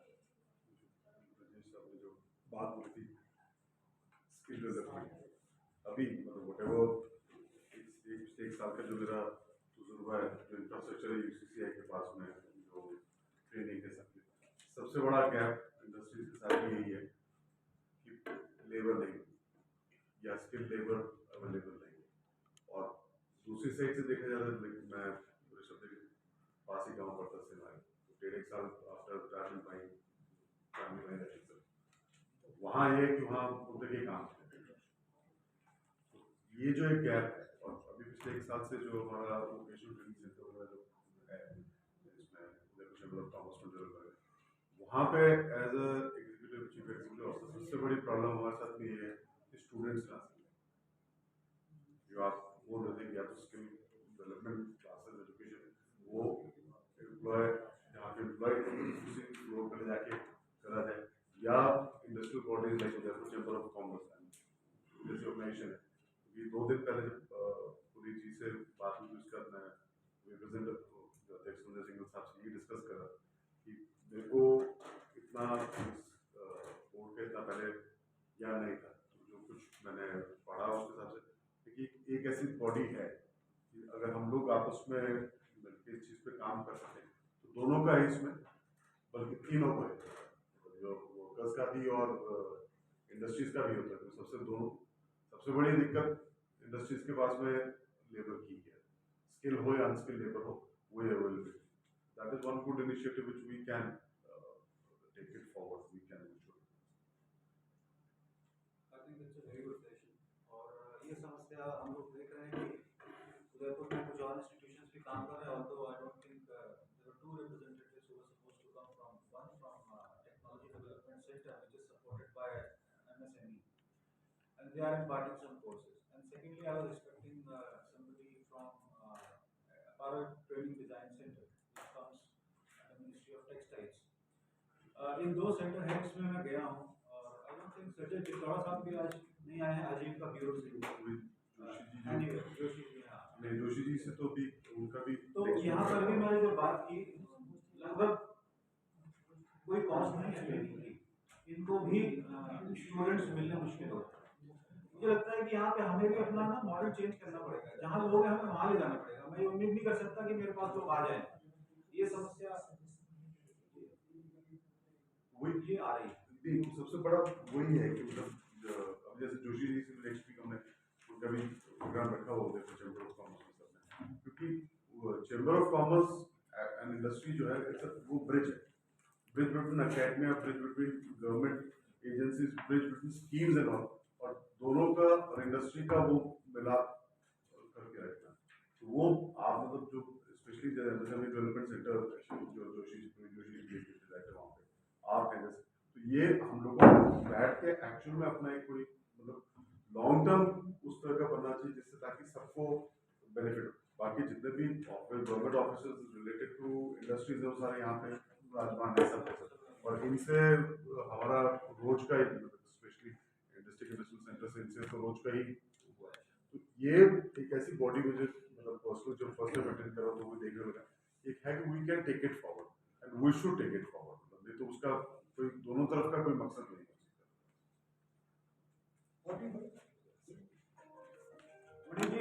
Would you like to add? तुम्हारे बहुत पुराने stakeholder हैं। Sir, I am from RSWM Limited. We are part of LNJ Vilwada Group. ये जो industry Rishabhdev में है, इधर से करीब 60 किलोमीटर दूर है। We are employing approximately 2,000 workers. 95% of our employees are from local workers, tribal belt. तो कोरोना से पहले तक अप्रोक्सीमेटली 10 साल तक हम लोगों ने एक कार्यक्रम CBW की सहयोग से central board of quality life programme गुणवत्तापूर्ण जीवन कार्यक्रम ये हमने रेगुलर हमने कंडक्ट किया है। लेकिन कोरोना से लगभग 1 साल पहले से ही ये बंद हो गया, मतलब कुछ फंड्स के वजह जो प्रॉब्लम है, क्योंकि जो पार्टिसिपेंट्स हैं उनको कुछ लमसम अमाउंट आप लोग देते थे वो बंद हो गई। लेकिन it was a very good programme. इसमें क्या एक दिन हम लोग गांव में किसी स्कूल में आंगनवाड़ी में जहाँ एक दिन पूरा दिन भर हम कार्यक्रम रखते हैं, आपका एजुकेशन ऑफिसर प्लस हमारे जो ट्रेनिंग डिपार्टमेंट से हमारे जो HR ऑफिसर है, ये दोनों जाके दिन भर जो है उनको करीब 20-25 couples workers and their spouse और उनको हमने ट्रेनिंग देते हैं। नेक्स्ट डे हम लोग सबको हमारे मिल में लेके आ जाते हैं। दिन भर जो है वो फिर वापस मिल के अंदर मिल दिखाना करना ट्रेनिंग प्रोग्राम करते हैं। ये लेकिन अभी अब बंद है।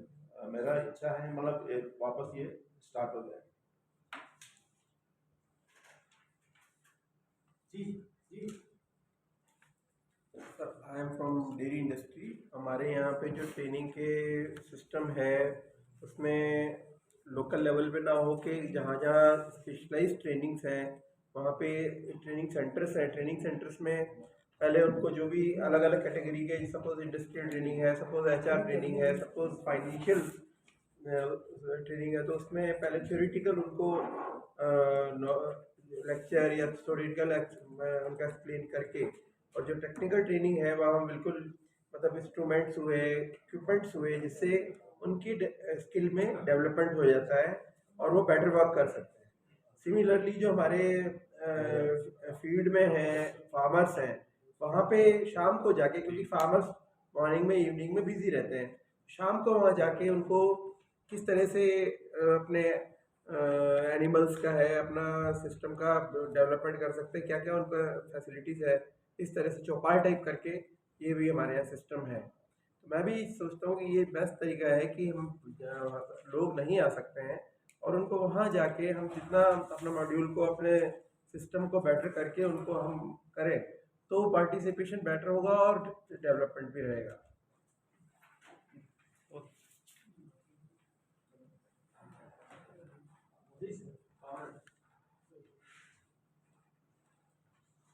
चालू माननीय चेयरमैन साहब, पुलिस साहब, उपस्थित साथियों, मेरा बहुत पुराना संबंध राष्ट्रीय श्रमिक शिक्षा केंद्र तो अभी ये बना है, इससे पहले केंद्रीय श्रमिक शिक्षा बोर्ड के नाम से मैं मेंबर भी इसमें 3-4 बार रहा हूँ। जहाँ तक सवाल है लेबर के एजुकेशन का, वर्तमान समय में लेबर को एजुकेटेड करने के लिए इस समिति का और आपके इस संस्था का उद्देश्य यही था कि अनऑर्गेनाइज लेबर को ऑर्गेनाइज किया जाए, उसको संगठित किया जाए, उसके बुद्धि का विकास किया जाए। लेकिन आज दुर्भाग्य है कि आपके विभाग में आज उतनी संख्या में लोग भी नहीं है, विभाग कमजोर हो चुका। दूसरी बात, जो हम इस हॉल के अंदर बैठ करके बात करते हैं, हमें इन बात को ग्रामीण इलाकों में जाके बैठ के बात करनी चाहिए, जहाँ पर लोग किसी बात को समझ पाए। इसके अलावा मैं ये कहना चाहता हूँ, मैं जोधपुर से हूँ और जोधपुर संभाग में कम से कम बड़ी तादाद में सीमेंट उद्योग है और कोई भी सीमेंट उद्योग ऐसा नहीं है जिसमें ठेकेदारी प्रथा नहीं है। सीमेंट वेज बोर्ड बना, केंद्रीय सरकार ने, केंद्रीय श्रम आयुक्त ने एक समझौता भी बनाया, समझौता भी लागू हुआ, लेकिन आज भी वो समझौता केवल 5% या 2% लोगों के ऊपर लागू है। बाकी 80-90% लेबर वहाँ की वो असंगठित है और 12-12 घंटे उनको काम करना पड़ता है। अल्ट्राटेक सीमेंट एक बहुत बड़ा सीमेंट उद्योग है। वहाँ की नई कहानी मैं आपको बताता हूँ। आज की तारीख में भी 12 घंटे काम होता है और 8 घंटे उनको 8 घंटे की तनख्वाह मिलती है, पेमेंट मिलता है। तो आज हम इस तरीके से असंगठित मजदूरों को एजुकेटेड करने की बात हम जब करते हैं, एजुकेटेड कैसे होगा असंगठित मजदूर? 12 घंटे काम करेगा, उसके बाद में भी पेट पर रोटी नहीं खा पाएगा, उसके बाद में समय कौन सा मिलेगा उसको जो एजुकेटेड हो जाए? दूसरा सवाल, मेरे ख्याल से ज्वाइंट लेबर कमिश्नर साहब आए हुए हैं, आप ही है ना? लेबर डिपार्टमेंट की हालत क्या है? एक यूनियन रजिस्टर्ड करवाने के लिए जाओ आप, 6 महीने चक्कर काटो और 6 महीने चक्कर काटने के बाद में मैनेजमेंट का दबाव आने के बाद में एक बार ठप्पा लग जाएगा, उसके बाद में कैंसर हो जाएगा। फिर उसके लिए चप्पल फाड़ते रहो, जूते फाड़ते रहो। जब ट्रेड यूनियन संगठन भी रजिस्टर्ड नहीं होगा और कारखाने के अंदर मजदूर को काम भी नहीं मिलेगा, एक सवाल आया कि स्किल्ड लेबर नहीं मिलती, स्किल्ड लेबर मिलेगी कहाँ से आपको? आप सैलरी क्या देते हो? बाजार के भाव क्या है आज की तारीख में? सब्जी क्या भाव है? दाल आटे के भाव क्या है? ऐसी स्थिति के अंदर जब आप स्किल्ड वर्कर को उसके लेवल का अगर सैलरी नहीं मिलेगी, आपको स्किल्ड लेबर मिल कहाँ से जाएगी? असंभव है मिलना स्किल्ड लेबर। आपकी बातें एकदम सही है, लेकिन यहाँ पर शायद ये उचित फोरम नहीं है। आपकी बात एकदम दुरुस्त है। आज तो जैसे आपने बताया कि कई लोगों को शिक्षा की दिक्कत है, तो हो कैसे सकती है? ये सलाह देने के लिए तो आप हैं। कैसे? हाँ, नहीं बात कर रहा हूँ ना आगे में, आगे हुई तो बात कर रहा हूँ मैं। हाँ तो नहीं वही बात कर रहा हूँ मैं। तो उसके लिए दुरुस्त तो करें उस व्यवस्था को, व्यवस्था भी तो दुरुस्त हो जी। व्यवस्था दुरुस्त होगी तो सब चीजें दुरुस्त होगी। जब व्यवस्था ही दुरुस्त नहीं है तो सब चीजें कैसे होगी? सामाजिक सुरक्षा ही अगर नहीं मिलेगी मजदूर को तो फिर वो कैसे एजुकेशन लेगा? वो कैसे एजुकेटेड होगा? वो कैसे स्किल्ड लेबर बनेगा? वो और स्किल्ड लेबर को अगर बराबर का पेमेंट नहीं मिलेगा, बराबर की सुविधा नहीं मिलेगी, तो दूसरे अनस्किल्ड लेबर को स्किल बनाने के लिए प्रोत्साहित कैसे करेगा? जी, यही तो सवाल है मेरा जी। उसी की तरफ मैं जा रहा हूँ और इसीलिए मैंने निवेदन किया कि इन चीज़ों को हम ग्रामीण क्षेत्रों में लेकर के जाएं। हमने बहुत सारे कैंप करवाए आपके श्रमिक शिक्षा बोर्ड के जोधपुर के अंदर, बहुत सारे कैंप करवाए और मैंने इसी लाइन के अंदर ये सफेदी ले ली है। पिछले 40-45 साल से मैं इसमें लगातार लगा हुआ। मुझे सब बातें सुन करके बहुत अच्छी लगती है। एजुकेटेड होना चाहिए, ये होना चाहिए, इसके लेबर मिलनी चाहिए। मिलेगी कहाँ से जब तक हम उसको धरातल के ऊपर हम जाकर उसको नहीं देखेंगे? हो सकता है मेरी बात आपको ठीक नहीं लगी हो, लेकिन मेरा जहाँ तक कहना है, बात बहुत अच्छी है, लेकिन मेरा जहाँ तक कहना प्रैक्टिकल में आप बताइए। प्रैक्टिकल बात मैं आपको बता रहा हूँ कि सीमेंट उद्योग के अंदर ठेकेदारी प्रथा के अंदर आप चेक करें ठेकेदारी प्रथा, कितने ठेकेदार हैं, कितने रजिस्टर्ड है, कितने नॉन रजिस्टर्ड है, और कैसे चल रहा है काम धंधा, उसको देखने की बात है जी। वो हमारी समिति देख सकती है, ऐसी बात नहीं है। और समिति शिक्षा बोर्ड इसका खुद का दायित्व है कि हर इंडस्ट्री को संभाले। इंडस्ट्री पे तो आने ही नहीं देते हैं, श्रमिक शिक्षा का तो कोई नाम ही नहीं ले सकता इंडस्ट्री के अंदर। अगर आप श्रमिक शिक्षा का नाम लोगे इंडस्ट्री के अंदर, इंडस्ट्री वाले पहले ही बाहर कर देंगे कि कौन जा रहा है उसके अंदर, ये जा रहा है, इसको बाहर कर दो। तो हालत तो बहुत खराब है। ऐसी हालत के अंदर इसको एकदम इतना लाना, एजुकेटेड करना मुश्किल है, आसान नहीं है। इसलिए मेरा आपसे निवेदन है, माफ़ करेंगे आप, मेरी बात हो सकती है औकट लगी हो, लेकिन मैं सही मायने में यही निवेदन कर रहा हूँ, ये हकीकत है, मजदूर की जो हालत है उसको समझने की जरूरत है। धन्यवाद जी। और कोई जी। सबसे पहले तो मैं अपनी बात रखूँ उससे पहले मैं धन्यवाद दूंगा हमारे वाइस चांसलर सर को और गौतम साहब को कि आज मुझे चेयरपर्सन सर को सुनने का अवसर मिला। चूँकि मैं Udaipur school of social work से हूँ और सोशल वर्क का जो ये हमारा कॉलेज है काफ़ी पुराना कॉलेज है, भारत के पुराने कॉलेजेस में से एक है और यहाँ 1959 से राजस्थान विद्यापीठ में कॉलेज संचालित हो रहा है। तो हमारा जो एक स्पेशलाइजेशन ह्यूमन रिसोर्स मैनेजमेंट है उसमें स्टूडेंट्स इंडस्ट्रीज में जाते हैं और उनका फील्ड वर्क होता है हर सप्ताह 2 दिन वो इंडस्ट्रीज में जाते हैं। तो वहाँ से जब हम देखते हैं जब बच्चे इंडस्ट्री में जाते हैं तो वहाँ पर यदि central board of worker education से कहीं उनका हम जुड़ाव करते हैं, यदि उनको कोई ट्रेनिंग देते हैं तो वे इंडस्ट्रीज में भी जाकर central board of worker education का जो वर्कर्स की एजुकेशन का जो विजन है उसको आगे बढ़ा सकते हैं। दूसरा, CBWE में भी हमारे स्टूडेंट इंटर्नशिप के लिए आ सकते हैं अगर संभव हो तो। थोड़ी सी एक समस्या ये आ रही थी कि हमारा जो फील्ड वर्क डे है फ्राइडे और सैटरडे और CBWE में 5 days वीक रहता है, तो सैटरडे ऑफ होने की वजह से बच्चों को एक दिन मिल जाता है। ये 24/7 है। अच्छा जी, तो वो एक थोड़ी सी दिक्कत आई थी, हम उसको कंटिन्यू रखेंगे।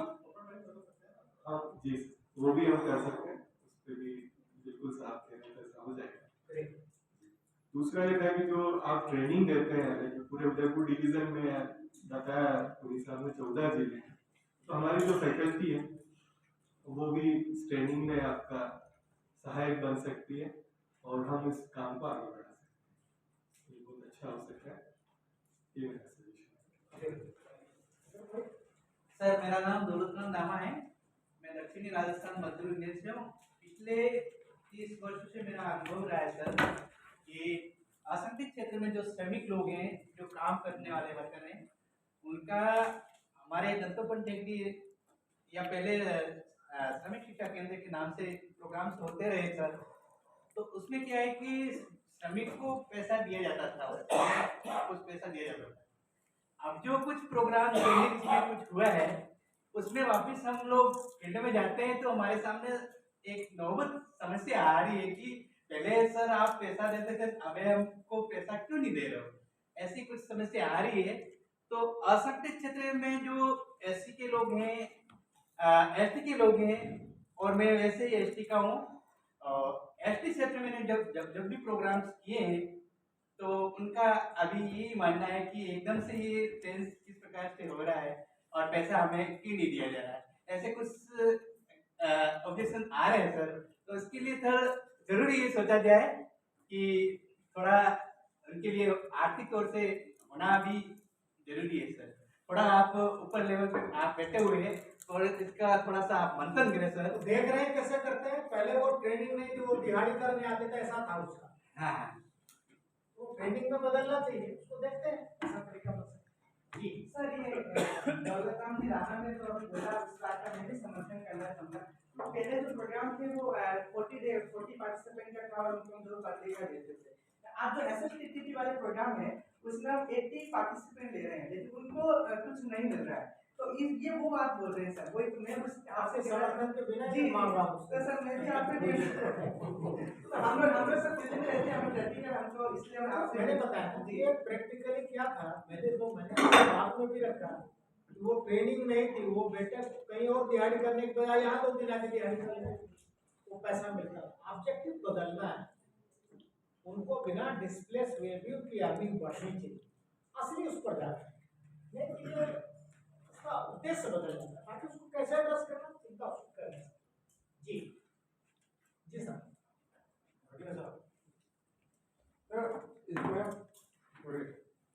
National academy of group setting है, आर्ट सिटी जहाँ पूरे देश में 586 आर्ट सिटी है, उनका सहयोग भी अपन ले सकते हैं। हर जिले में 3 आर्ट सिटी की स्थापना हुई, वो भी ट्रेनिंग पास करवाते हैं। 61 डिजाइन कोर्स है उनके पास और बहुत अच्छी ट्रेनिंग पास कराते हैं, उनका सहयोग भी अपन लेके उसमें बीच करवा सकते हैं। बिल्कुल अच्छा है, फाइनेंशियल बैंक वाले सब लोग हमारे साथ होते हैं। सर नमस्ते, आप सभी को सर मैं डोमेस्टिक वर्कर्स के लिए कार्य करती हूँ। हमारे राष्ट्रीय श्रमिक शिक्षा बोर्ड के द्वारा हम लोगों ने बहुत से ऐसे प्रोग्राम कराए हैं जिससे कि महिलाओं को बहुत चीज़ की अवेयरनेस हो, जैसे ई श्रमिक कार्ड क्या चीज़ है, चिरंजीवी योजना में आपको क्या बेनिफिट होता है, और बहुत सी अवेयरनेस, जैसे बीच में लॉकडाउन हुआ था तो उनको स्वास्थ्य संबंधित भी हमने बहुत सी जानकारी दी, और हम लोग नई नई स्किल भी करवाते हैं जिसमें लेडीज़ों का मतलब जो डोमेस्टिक पर काम कर रही है वो कैसे अच्छा कर सके, और उनकी डिमांड होती है तो वो हम वहाँ पे हमारी यूनियन है और हमारे श्रमिक शिक्षा बोर्ड द्वारा हम नई नई स्किल सिखाते हैं। हम 2 दिवसीय प्रोग्राम करते हैं जिसमें महिलाओं का अवेयरनेस का प्रोग्राम होता है, और 4 दिवसीय प्रोग्राम होता है जिसमें हम महिलाओं को स्किल के साथ साथ उनको सर्टिफिकेट भी देते हैं जिससे कि वो आगे कहीं जॉब कर सके और वो सर्टिफिकेट उनके आगे काम आ सके। सर ये मेरा सुझाव है कि उनको और अच्छी स्किल मिले, अच्छा टाइमिंग मिले, और उनको थोड़ा समय की प्रॉब्लम है क्योंकि सर डोमेस्टिक वर्कर है, वो सुबह मॉर्निंग में भी जाती है, दिन में भी जाती है, शाम को भी जाती है, उनके टाइम के अनुसार उनको स्किल मिले। जी सर।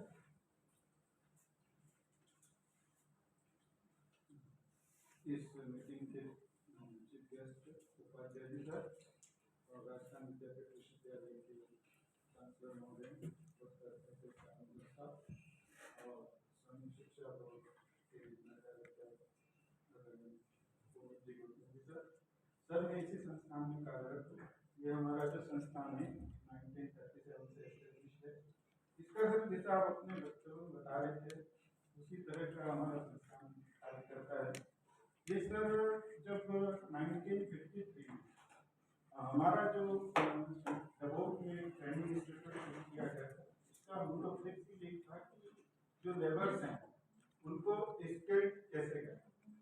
तो उसके तहत सर उस समय पावर लूम, हैंडलूम, अपने लकड़ी के खिलौने बनाना, ये जो मकान में यूज आने वाली वेंटिलेशन के लिए जालियाँ वगैरह, कई सारे इस तरह के वोकेशनल ट्रेनिंग प्रोग्राम करते थे जो 6 मंथ और 3 मंथ और 1 ईयर के होते थे। और ये जो चलते थे हमारे जो इसमें फंडिंग करता था पैसा, और उनको जो सर्टिफिकेट मिलता था उसके आधार पर सर ये जैसे इंडस्ट्रीज में वो स्किल श्रमिक के तौर पर काम करते थे।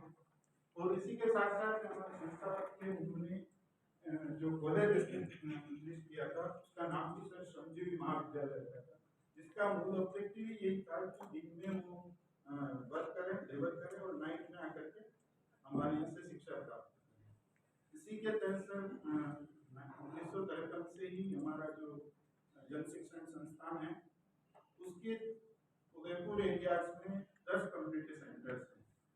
वहाँ पर सर हमारा स्टाफ भी है, व्यवस्थापक है, उप व्यवस्थापक है, और उनका कम्युनिटी से जुड़ा हुआ है। और इन सेंटर्स पे हम श्रमिक शिक्षा बोर्ड के संयोजन से संयुक्त तत्वावधान प्रोग्राम भी करते हैं। उसमें सर जो दूर दराज के जो गाँव है वहाँ की जो ज़्यादातर यहाँ सर उदयपुर में ट्राइबल लोग निवास करते हैं, तो उनसे हमारे सेंटर्स का सीधा जुड़ाव है और उनको सेंटर्स पे सारी फैसिलिटीज उपलब्ध करवाते हैं।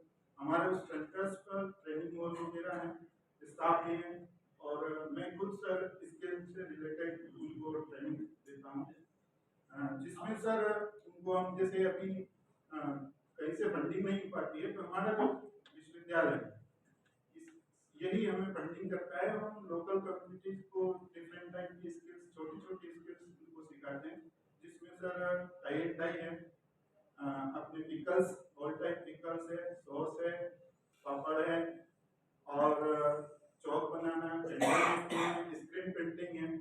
और अभी हमारे जो सर डॉक्टर साहब हैं, इन्होंने जो हमें उनको काफ़ी उनसे जुड़ाव है और समय समय पर वहाँ जाते भी, तो वहाँ सर उनको अभी एजुकेशन से भी जोड़ रहे हैं कि आप स्किल से तो जुड़ो, अपने घर से व्यवसाय तो शुरू करो, पर आप स्किल्ड भी होते जाएं। उसके लिए आप सर जो भी ट्रेनिंग प्रोग्राम आयोजित करते हैं, उससे कई लोगों ने अपने उद्योग शुरू किए हैं, जिसमें हमारा सर जो सेंटर्स हैं वो हैं, एक तो प्रॉपर उदयपुर में पेटला है, नियर बाई कानपुर जो इंडस्ट्रियल एरिया है वहाँ पर भी हमारा कम्युनिटी सेंटर है, फिर है सातरोदा, यहाँ से लगभग 12-15 किलोमीटर दूर है, फिर इधर सर ट्राइबल बैंड्स में टीडी है, करपीना है, सलूम्बर है, झाड़ो सराड़ा है, नाई गांव है।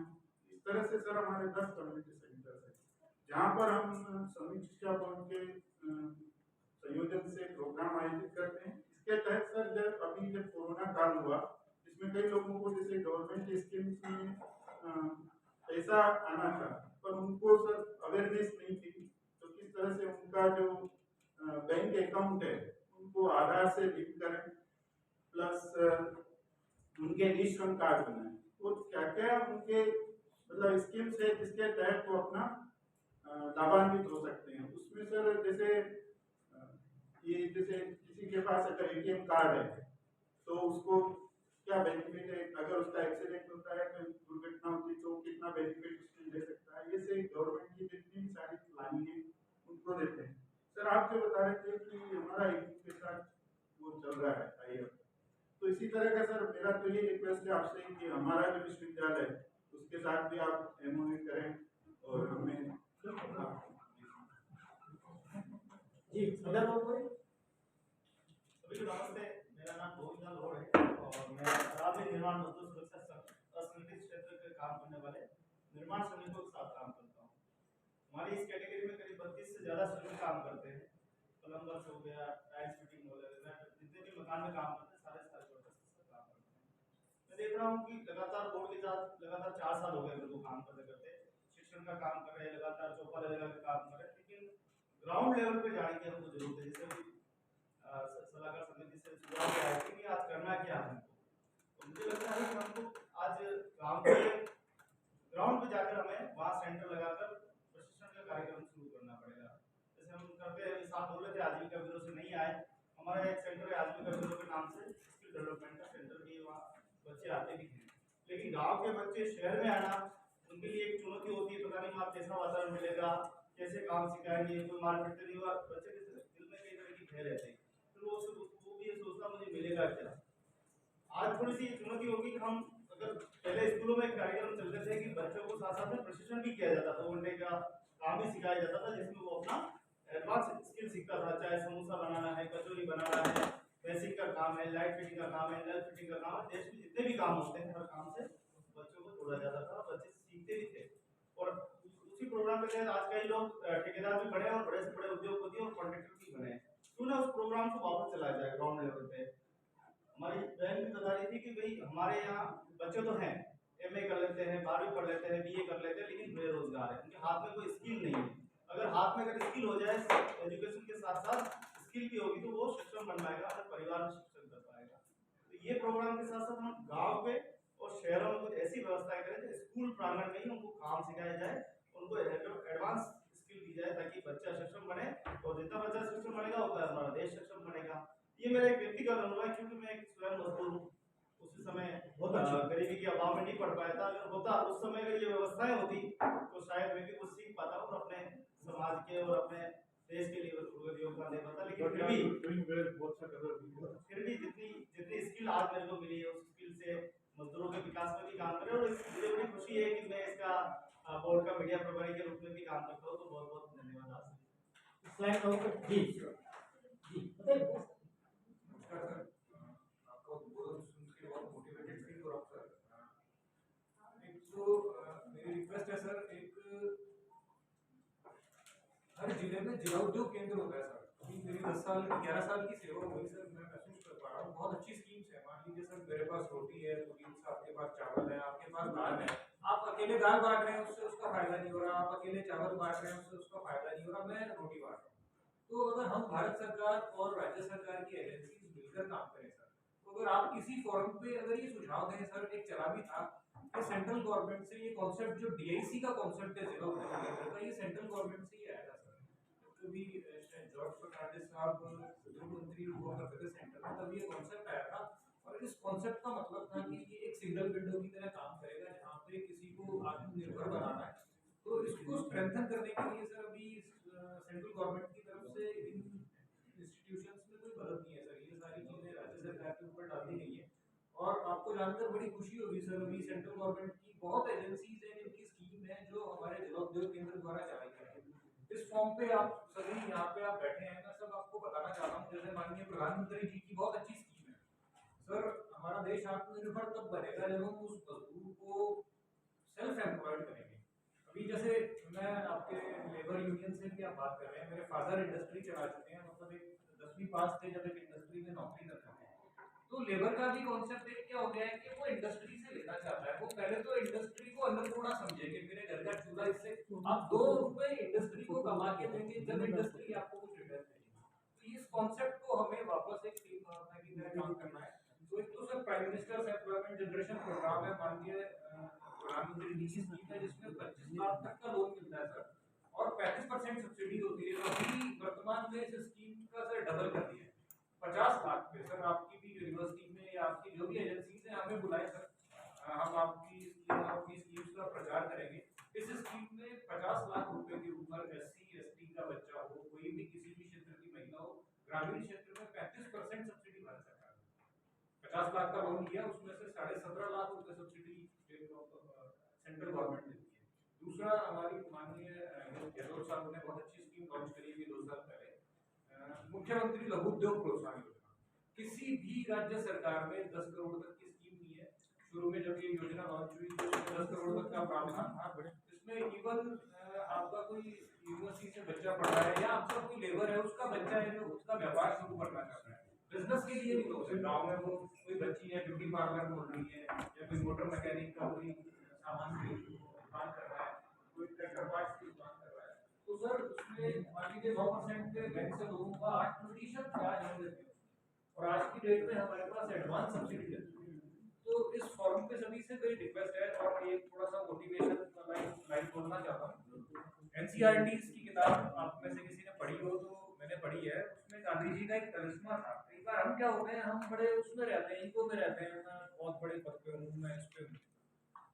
तो जब अपने को लगे कि अपन बहुत बड़े हैं, तो आप मेरी फिलॉसफी है लाइफ की, आप अपने जो सबसे हाशिए पे खड़ा व्यक्ति है उसका चेहरा देखिए, और आप सोचिए कि आपके होने से उसके जीवन पे क्या असर है, तो तब हम सार्थक कर पाएंगे। कई बार मैं मिथक तोड़ता हूँ, मेरे सरकारी ऑफिस में कोई आता है, भ्रष्टाचार है, करप्शन है, काम नहीं होता। कई बार 5:30 भी मेरे सरकारी ऑफिस में कोई आता है और वो काम मेरे द्वारा होने लायक है या मैं उसकी हेल्प कर सकता हूँ, तो हम 6 बजे उसका मिथक तोड़कर उसको चाय पिलाकर वापस। तो ये इस टीम भावना से हम भारत सरकार और स्टेट गवर्नमेंट की एजेंसीज और इंडस्ट्रीज, लेबर यूनियंस मिलकर काम करेंगे तो हम बेटर रिजल्ट्स ला सकते हैं और हमारे देश को आत्मनिर्भर बनाने में। बड़ा दुख होता है सर, आप देखेंगे कभी एक बेल कंपनी का वो आता है नेल कटर, मैं बचपन से मुझे लगता है कि वाई कैन हमारे देश की कोई कंपनी क्यों नहीं बना सकती, मेड इन कोरिया। 5 रुपए का पेन खरीदने जाते हैं, उस पर लिखा होता है R&D in Japan, R&D in Germany, Reynolds का पेन खरीदते हैं। क्यों हम हमारे देश में, अभी मैं कर्नल साहब से बात कर रहा था, दिवाली पे लाइट खरीदने गए तो कोई भारत की कंपनी की लाइट ही नहीं मिली। आप अगर कोई खरीदने जाएंगे, भाई कोई दिवाली पे कोई लाइट अपने को मिल जाए, तो बहुत स्कोप है। और आप जितने भी लोग कह रहे हैं शिक्षा, अभी ये बहुत बड़ा हथियार है शिक्षा में। आपका जो यूट्यूब है, मैं अभी 2 साल पहले एक PIBGP में 5 लाख का एक लोन फाइनेंस करवाया बच्चे को, टॉप में गाड़ियों की रिपेयरिंग का काम करता। तो एक दिन मैं सर, हमें किताबों से हटकर काम करने की जरूरत है। हम जो नियम बाउंड हो गए ना कि बस अपने फॉर्म भरा दिया, उसका लोन करा दिया, तो मेरे पास आया, मुझे सर यहाँ टॉप में मेरी पोस्टिंग टॉप थी, बड़ी प्रॉब्लम है, ये गाड़ियों के सामान नहीं मिलते सर मेरे को, मैं कर तो दूँ। तो मैंने उसको एक ऑनलाइन ऐप आती है बूडमो करके, मैंने उसको बताया, देखो उस पर लॉग इन करो, इस पर यू ऑर्डर डालो, किसी गाड़ी का किसी भी विश्व में कहीं से भी उसका सामान 3 या 4 दिन को है मंगाना। अब वो बच्चा सर आज 2 या 2.5 हज़ार रुपए पर डे के कमा रहा है। बहुत सारी ऐसी चीजें अभी एक आप इसको पढ़िए, इसको सुनिए, इसमें जैसे संदीप माहेश्वरी है, मोटिवेशनल टॉक्स करते हैं। एक खान जीएस रिसर्च सेंटर है सर, पटना का 29 साल का लड़का 50 लाख बच्चों को 30 रुपए महीने में कोचिंग यूट्यूब पर 50 लाख बच्चों को ऑनलाइन ट्रेनिंग दे रहे हैं। अभी आईआईटी के बच्चों ने कोडा क्लास शुरू करी है। तो अब इन चीजों से अपन जो अच्छी चीजें हैं विज्ञान से वो अपन ग्रहण करें और कोशिश करें कि आपके आसपास जो भी है उसके जीवन में आपके होने से कोई बदलाव आए। कोई और कुछ सर सॉरी सर को कहेंगे? मेरा नाम comrade Nadeem Khan, all India construction workers federation का जनरल सेक्रेटरी। कंस्ट्रक्शन वर्कर्स के अंदर जैसे अभी भाई ने बताया काफ़ी बड़ा कैडर है, तकरीबन 35 से 37 कैडर इसके अंदर काम करते हैं। इसके अंदर जो ज़मीनी स्तर के ऊपर काम करने वाला है, जो कंस्ट्रक्शन का काम करके एक बिल्डिंग को बना करके तैयार करने के अंदर जितने भी वर्कर्स आते हैं ये सभी उसके अंदर इन्वॉल्व हैं, जिनका राज्य सरकार ने बोर्ड भी बनाया। BOCW मंडल बोर्ड साहब बैठे हैं। तो सर मैं ये निवेदन करना चाहूँगा कि ये बोर्ड, इस BOCW बोर्ड के जो मेंबर्स हैं इनका बहुत बड़ा कैडर है, इनके बीच में हमें जाने की ज़रूरत है।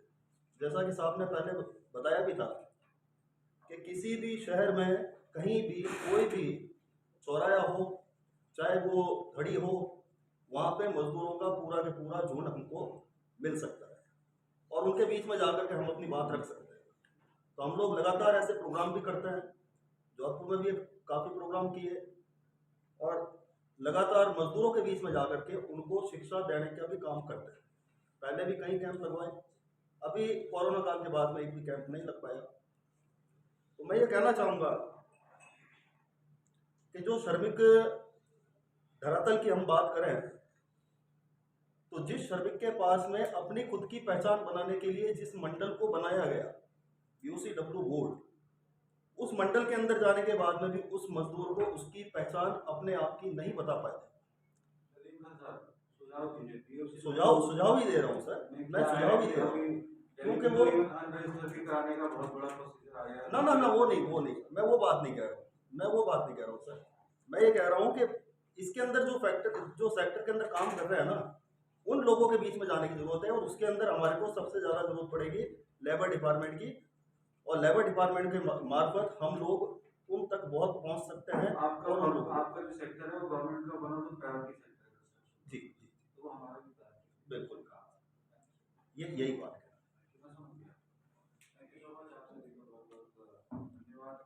लंच के पहले मैं चाहूँगा कि कुलपति जी को जब तक हम नहीं सुनेंगे तो बहुत तैयारी करते हैं और एक चीज़ों को बारीकी से लेते हैं। मैं समझता हूँ बहुत अच्छा हमें मिलने वाला है।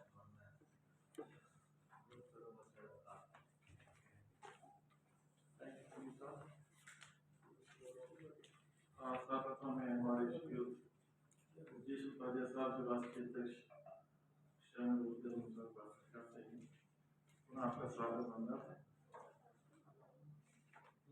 गौतम साहब अच्छे निदेशक बहुत ही एक्टिवली इस क्षेत्र में काम करते हैं।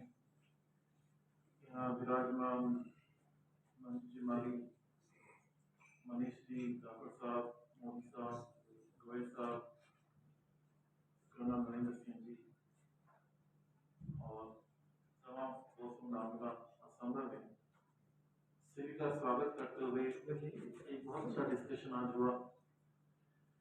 देखिए, सरकार की अपनी नीतियाँ होती हैं और सरकार के नुमाइंदे होते हैं, उनकी भी डिटरमिनेशन होती है। लेकिन भारत में एक बहुत बड़ा वातावरण बदल रहा है। अभी हमने आपको सुना, आप देखिए कि यंग एक ऑफिसर हैं और कितनी एक इच्छा शक्ति रखते हैं। पूरे जो एक इच्छा है लोगों का कि हर सरकारी कार्य में भ्रष्टाचार होता है, वो होता है, ऐसी बात नहीं है।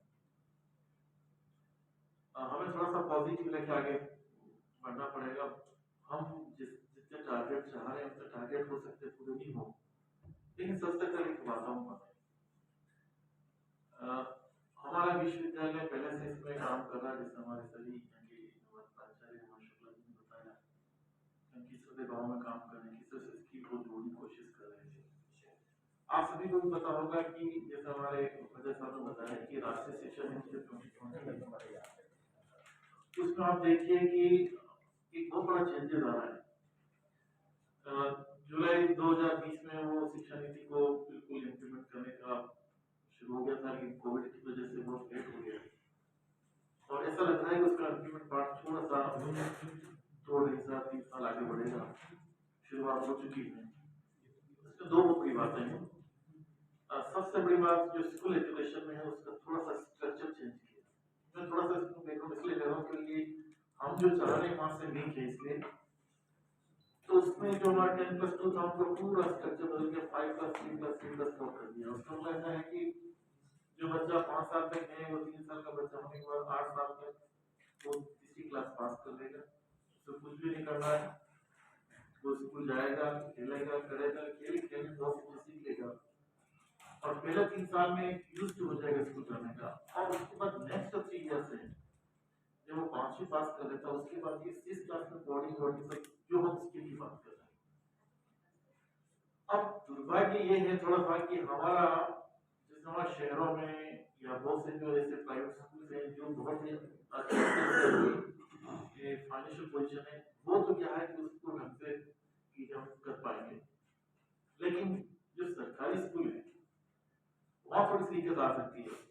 लेकिन सबसे बड़ी बात यह है कि जो आज हम कंपेयर करते हैं हमारे जैसे जापान ले या स्वीडन ले या यूके ले यूएसए ले, जितने भी जो डेवलप कंट्रीज हैं वहाँ क्या होता है कि +2 करते ही बच्चा जॉब में आ जाता है। 70 से 90% बच्चा जॉब में, जो हम स्किल की बात करें बार बार, वो स्किल वो उनकी एजुकेशन सिस्टम में डाल रखी है। हमारे दुर्भाग्य से उल्टा है, हमारे केवल मैक्सिमम 8 से 10% बच्चे आज स्किल निकलते हैं। तो हमारी डिमांड के अनुसार वो चीजें हो नहीं पा रही। प्लस हमारा 2030 तक का ये है कि 100% स्कूलिंग में एनरोलमेंट रेशियो 100% होगा, वही बच्चा पूरा अवसर पढ़ेगा। अभी तक क्या 50% 54% है, बाकी बच्चे छोड़ के चले जाते हैं। हायर एजुकेशन का 2035 तक 50% एनरोलमेंट रेशियो का है। तो यहाँ जो चीजें चल रही कशमकश चल रही है, हायर एजुकेशन बच्चा छोड़ के दे सकता है। जो भी एंटरप्रेन्योर की बात कर रहे हैं, सरकार की योजनाएं हैं, दुर्भाग्य से अभी भी इतनी अवेयरनेस करने के बावजूद भी जैसे हम बहुत ही अपने आप को समझते हैं कि बहुत ही काम कर ले, काम बहुत सी जगह नहीं बताना चाहते। तो मेरा ऐसा है कि हम ये चाहेंगे कि हमारे जब एकेडमिक काउंसिल की मीटिंग हो जिसमें हम कोर्सेज को रिफ्रेम करते हैं कि और उसमें ये है कि इंडस्ट्री से लोग होने चाहिए। हम क्या करते हैं कि जैसे जोधपुर से वैसा कहा जो बताया कि कागजों की हम ज्यादा करते हैं तो वो इम्प्लीमेंट नहीं होगी। हम चाहते हैं कि कर्नल साहब से पूछे भाई आपके वहाँ से जो उदयपुर चैम्बर वहाँ से क्या डिमांड है, जो प्रैक्टिकल आप लोग काम कर रहे हैं, जिनमें एनजीओ हैं, जिनके अपने ऑर्गेनाइजेशन है, वहाँ क्या डिमांड, किस तरह के लोगों की किस तरह स्किल डेवलपमेंट, जो बहुत बात की बात है, लेकिन पहले की डिमांड क्या है। तो हमें एक बहुत अच्छा 5 लोगों को प्रोग्रेस होना चाहिए जो इसी तरह से बॉडी कर सकते हैं, बहुत सी हमारे प्रोग्राम कर सकते हैं, लेकिन एक बच्चा ऐसा भी चाहिए अच्छा टाइपिस्ट हो। आज दुर्भाग्य आप देखिए कि बीसीए करने के बावजूद बच्चा अच्छी तरह से टाइपिंग नहीं कर सकता है। तो ये सब चीजें हमारे कोर्स सिलेबस में डालें और हम जैसे सर ने बताया साहब तक समय और स्थान के आधार पर सबकी डिमांड जो नार्वे में बैठ के वो करेंगे वो मुझे लागू नहीं होगी। तो हम इस दक्षिण राजस्थान की बात करेंगे वो जोधपुर लागू नहीं होगी, बीकानेर लागू नहीं होगी, वहाँ की कंडीशन अलग है। हम ग्रास रूट से उठना चाह रहे हैं, तो हर क्षेत्र की छोटी छोटी डिमांड के आधार पर वो सप्लाई और डिमांड का क्या रेशियो है। यदि हम किसी इलेक्ट्रिशियन को जोड़े हम ट्रेनिंग दे दिया और हमने 1000 निकाल दिए और डिमांड आपकी 200 की है तो 800 अपने आप को फेड अप हो फिर वापस बैलेंस हो जाएगा। बहुत से लोग इस एरिया को छोड़ के जाना नहीं चाहते, वही करना चाहते हैं। तो हमें डिमांड सप्लाई का ध्यान रखते हुए ये सब चीजें करनी पड़ेगी। दूसरी कुछ मैं सर क्योंकि पूरा नेशनल लेवल का आपके हाथ में है, हमारे यहाँ की जो रीजनल डायरेक्टर की बात है। तो ये सडनली पता है कि कुछ ऑफिसर्स वगैरह भी यहाँ कमी है, तो एक मिनिमम जो है वो तो आपको प्रोवाइड करवाना पड़ेगा, ताकि क्या है काम चल सके। आजकल कंप्यूटर का है, बहुत सी चीज ठीक हो जाती है, उसके बावजूद भी जो जरूरत है वो है। दूसरी है कि आपको इंफ्रास्ट्रक्चर की बात है, वो ट्रेनिंग के जो कोई फैकल्टी की बात है वो हम प्रोवाइड कर सकते हैं। और जैसा हम सभी की इच्छा है हमारी पूरे सम्मान के साथ एमओयू करने की आप करेंगे, तो आपस में एमओयू मतलब बहुत सी चीजें हम एज जो विश्वविद्यालय की चीजें हैं हमें अलग से कुछ प्रयास नहीं करने पड़ेंगे, आप प्रोवाइड कर सकते हैं। दूसरी बात है कि यहाँ चीजें कुछ स्थिर हो। आप देखिए हमारा विश्वविद्यालय तो छोटा है, लेकिन हम फाउंडर की जो एक जो सोच थी, आप देखिए 10 गाँव में कहीं हमारा 5 वीलर लैंड है, उसमें पूरा 2000 का 5000 का कंस्ट्रक्टेड भवन है और वहाँ पर सेटअप है। तो वहाँ क्या है कि वहाँ हम काम कर रहे हैं, तो वहाँ के लोगों का भी एक विश्वास है, ट्रस्ट है, कहीं विद्यापीठ मतलब अच्छे से चल रहा है, कुछ काम कर रहा है। तो आप इस पूरे अभी अपनी जो पूरा डायरेक्टर चल रहा है, पूरा ऐसा रेंटेड वैसे से चल रहा है, मेरे ख्याल से वो भी थोड़ा सा उसमें स्थिरता होनी चाहिए। और काम अच्छा कर रहे हैं, गौतम जी अच्छा काम कर रहे हैं, बहुत ही डायनामिक है। मैं केवल इनको प्लीज करने के लिए नहीं, केवल मतलब मैं लंबे समय से 1.5 साल से आपके साथ काम कर रहा हूँ, और हम आप देखिए कि विश्वविद्यालय में आजकल एक ट्रेंड है, हमारे गवर्नमेंट से एक डायरेक्शन है, एक गाँव आपको वोट देना है। ये लोग अब कर रहे हैं पिछले 5 साल से 7 साल से, मैक्सिमम 8 साल से 10 साल से, और हम ये 50 साल से कर रहे हैं। गाँव बोल हम ऑलरेडी गाँव में हैं, और जब तक ये गाँव की जो हमारी कम्युनिटी है वो हायर एजुकेशन को उनसे हम लिंक नहीं करेंगे तब तक कुछ भी नहीं। अब दूसरी बात ये है कि हमारे जो श्रमिक हैं उनको ये भी मोटिवेट करने की जरूरत है। सभी ने प्रॉपर यूज के लिए केंद्रीय लर्निंग वगैरह सब चीजें हैं, तो स्किल करने के बाद भी इसको आपको अप स्किल करने की भी जरूरत है, और अप स्किल होने के बाद उसको रीस्किलिंग की भी जरूरत है। तो ये पूरी टर्मिनोलॉजी हमें उनको पढ़ाने की जरूरत है। और अब ऐसा लगता है कि अभी जो राष्ट्रीय शिक्षा नीति की जो छोटी की बात करें, तो नेक्स्ट 5 इयर्स तक तो हमें ज्यादा कोई पता नहीं पड़ेगा, लेकिन 2035 ऑनवर्ड्स मतलब 10 साल मान लें, वो हम सभी शिक्षकों की हमारे जो टीचर्स हैं, चाहे स्कूल हो चाहे हायर एजुकेशन हो, हमने अगर इसको बहुत मन से, क्यों देखिए आप कोई भी चीज़ अगर मन से अब वहाँ से हम उसको अंगीकार नहीं करते हैं, उसको इम्प्लीमेंट करने की कोशिश नहीं करते हैं, तो फेल हो जाती है। और हमारी इससे पहले की जो शिक्षा नीति है, आप सभी कॉम्पिटिशन में बहुत सी चीज़ पढ़ी है एक चीज़, तो वहाँ भी देखिए सभी चीज़ें उस तत्काल समय जो लागू करी बिल्कुल ठीक थी, लेकिन उसका इम्प्लीमेंट नहीं हो पाई। हम बहुत सवाल उदयपुर के जो डीएस कोटारी उन्होंने पहले शिक्षा नीति को 1968 में किया था, लेकिन वो जो क्रियान्वित करना चाहिए जिस लेवल पे हो नहीं पाया वो आउटडेटेड हो गई। आज भी उनकी 60% 70% वही बातें रिपीट हो रही है। तो मेरा ऐसा मानना है कि एक अच्छा एक जंक्शन हमारा बना है, आप सब बहुत ही एक्टिवली पार्टिसिपेट कर रहे हैं, सभी अपनी जो अच्छे अच्छे विचार है साझा किए।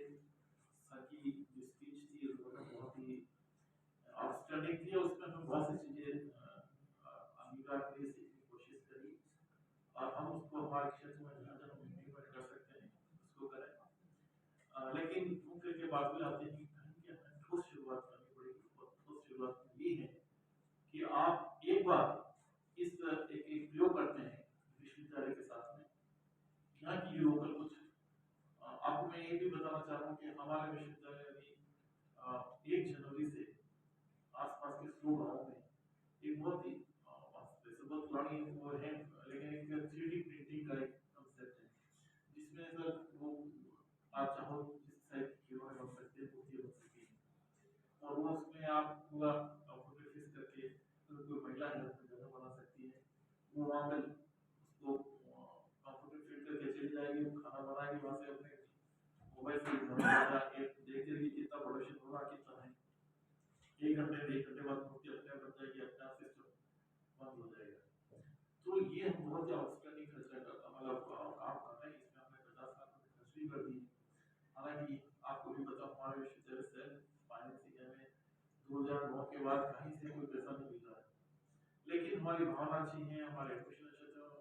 2012 हमारे 10,000 के आसपास विद्यार्थी हैं, तो एक बहुत ही कह सकते हैं ठीक ठाक विश्वविद्यालय चल रहा है और पुराना विश्वविद्यालय है, लेकिन इस विश्वविद्यालय में सभी स्टेक होल्डर्स का, पेरेंट्स ने, बच्चे ने, इंडस्ट्री ने, सभी का सपोर्ट किया और सपोर्ट की वजह से हम आगे बढ़ रहे हैं। मैं आशा करता हूँ कि आप सभी बहुत ही सक्षम हो, एक एक व्यक्ति अपने आप को संस्थान है और हमारे सबसे बड़े चेयरमैन साहब की रचना है, आप डायरेक्शन दें, हम इसको इम्प्लीमेंट करेंगे और नेक्स्ट 2 इयर्स का वास्तव में हमारे फेवरेबल रोल से कुछ देखिए कि वास्तव कुछ काम करते जा रहे हैं। बहुत ही आप सभी इतने बहुत ही राजक ऑफिसर्स हैं, तो आपके उसमें भी मान लीजिए अच्छा काम करेंगे। एक बार पुनः मैं हमारे चेयरमैन साहब की और सभी मेहमानों का बहुत ही धन्यवाद से स्वागत करता हूँ और साथ ही रिक्वेस्ट करता हूँ कि अभी लंच हमारा आप सभी का लंच हमारे छोटे से गेस्ट हाउस में पीछे वहाँ रखा है, तो बिना लंच की आप विसर्जित में हो, क्योंकि अन्न की बात कर रहे हैं, सब कुछ अन्न की बात है, अन्न रेस्टोरेंट में होना चाहिए, तो साथ में हम खाना लेंगे। Thank you. इसके पहले मुझे आदेश हुआ है कि कुछ भी ये सम्मानित करना चाहते हैं तो विश्व आते हैं तो ये रचना बहुत जरूरी हो जाती है। इसके उपरांत हम लंच ब्रेक कर सकते हैं। मेरी तरफ से भी क्षेत्र समिति को बहुत बहुत धन्यवाद, सभी हितधारकों को बहुत बहुत धन्यवाद और सब लंच करके जाएँ।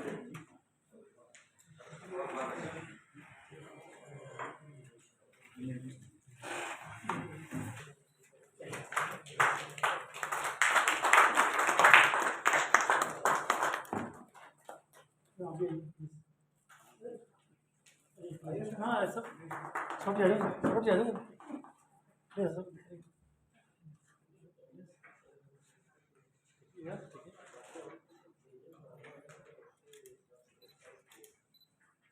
Thank you.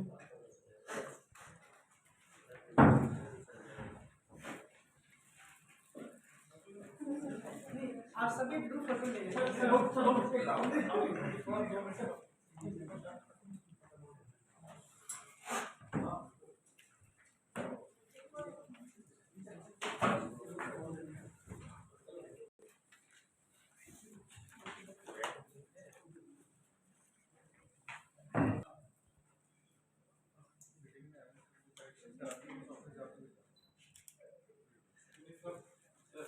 कभी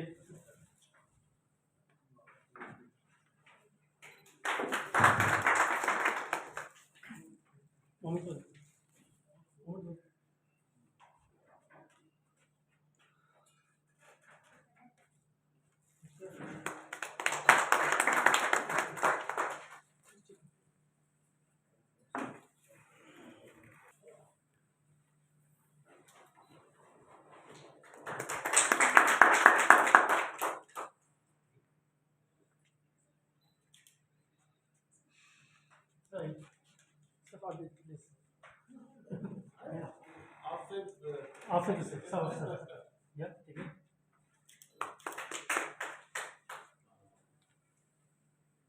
Sorry.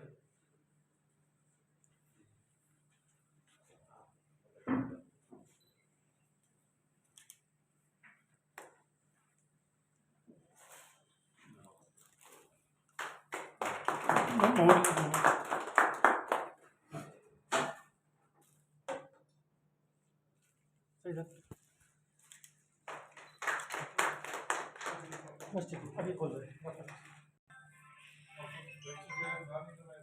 सर पिछली शर्मा जी की जगह आए हैं मोदी जी, अपन जो बेदला में मिले थे उनकी जगह आए हैं सर।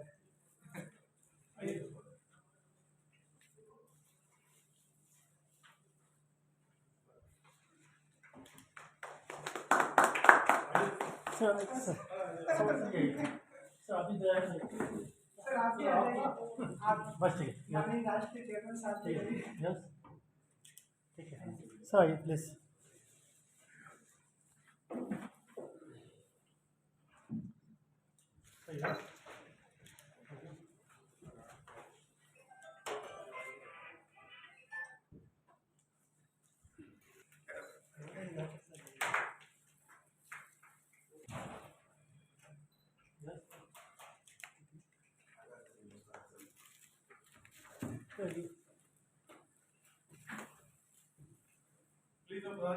सही सर आ जाओ आ जाओ आ जाओ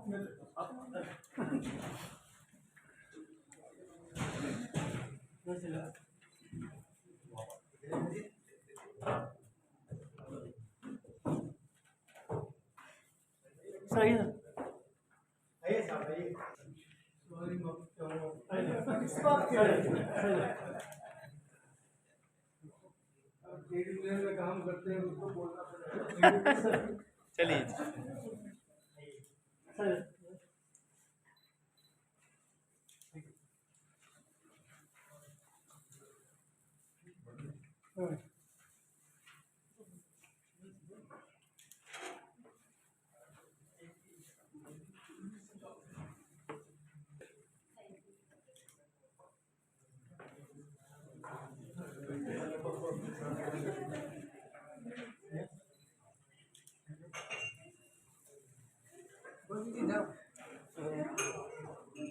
अंदर आ जाओ।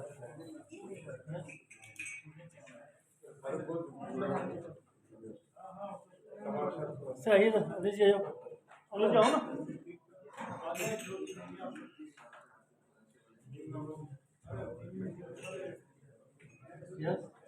पकड़ना खाली सर आप ये जाओ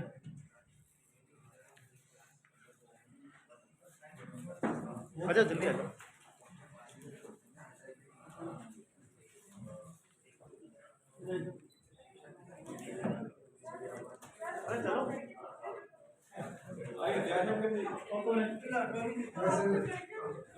अरे चलो नीचे वाला दबाना है वीडियो चल रहा है ये वाला हाँ ठीक दबा के देना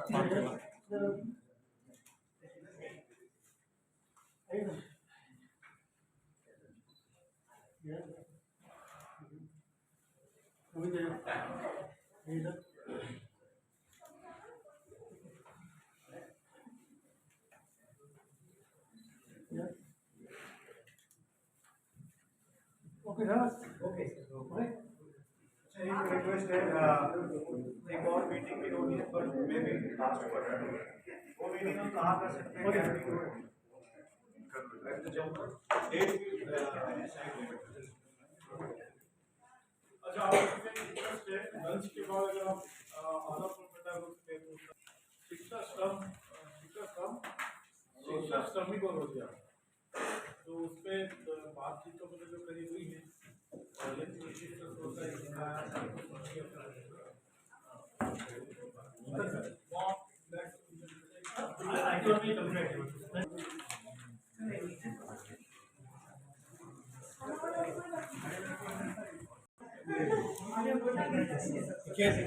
बोर्ड ने जो कामकाजी दुनिया में बदल आई है उस बदल को एड्रेस करने के लिए बोर्ड ने अपने रोड मैप में बदल की है। आज हम हमारे जो उदयपुर रीजन है यहाँ के जो हमारे सभी रीजनल एडवाइजरी कमेटी के लोग हैं जो स्टेक होल्डर लोग हैं इन सब के साथ एक नया रोड मैप है उसको साझा करने उसको और बेहतर कैसे कर सकते हैं उस पर उनके सुझाव और सब मिल करके इस काम को कैसे आगे बढ़ा सकते हैं इसकी एक कार्य योजना बनाए इस उद्देश्य को लेकर हम यहाँ सर नए जो श्रम जोड़ने के लिए आप क्या करेंगे आप नए सुझाव क्या है? अभी देखिए तो शिक्षा को ऑनलाइन किया जाए और शिक्षा कार्यस्थल पर जाए क्लासरूम में बुलाने के बजाय ऐसे ही बदली हुई परिस्थिति में नई टेक्नोलॉजी के इंटरवेंशन के कारण स्किलिंग अप स्किलिंग रीस्किलिंग अभी ये मंत्र हो गया। इसके कारण एम्प्लॉयबिलिटी एक बड़ा सवाल बन गया। तो देश में ऐसे सभी संस्थान जो इस काम में लगे हैं सबका साझा एफर्ट साझी कोशिश बने तो इस काम के निमित्त कि सभी के एफर्ट सिंक हो जाए इस काम को आगे बढ़ाने के लिए ये उद्देश्य है। समिति के सुझाव पर क्या आपका प्रतिक्रिया रही है जो सुझाव आए हैं?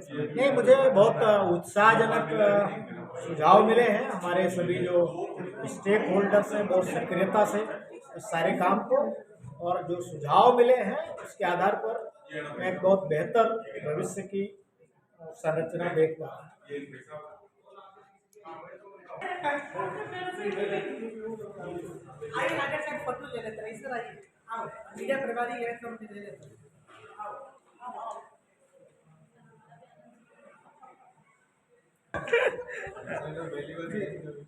तब तक लिया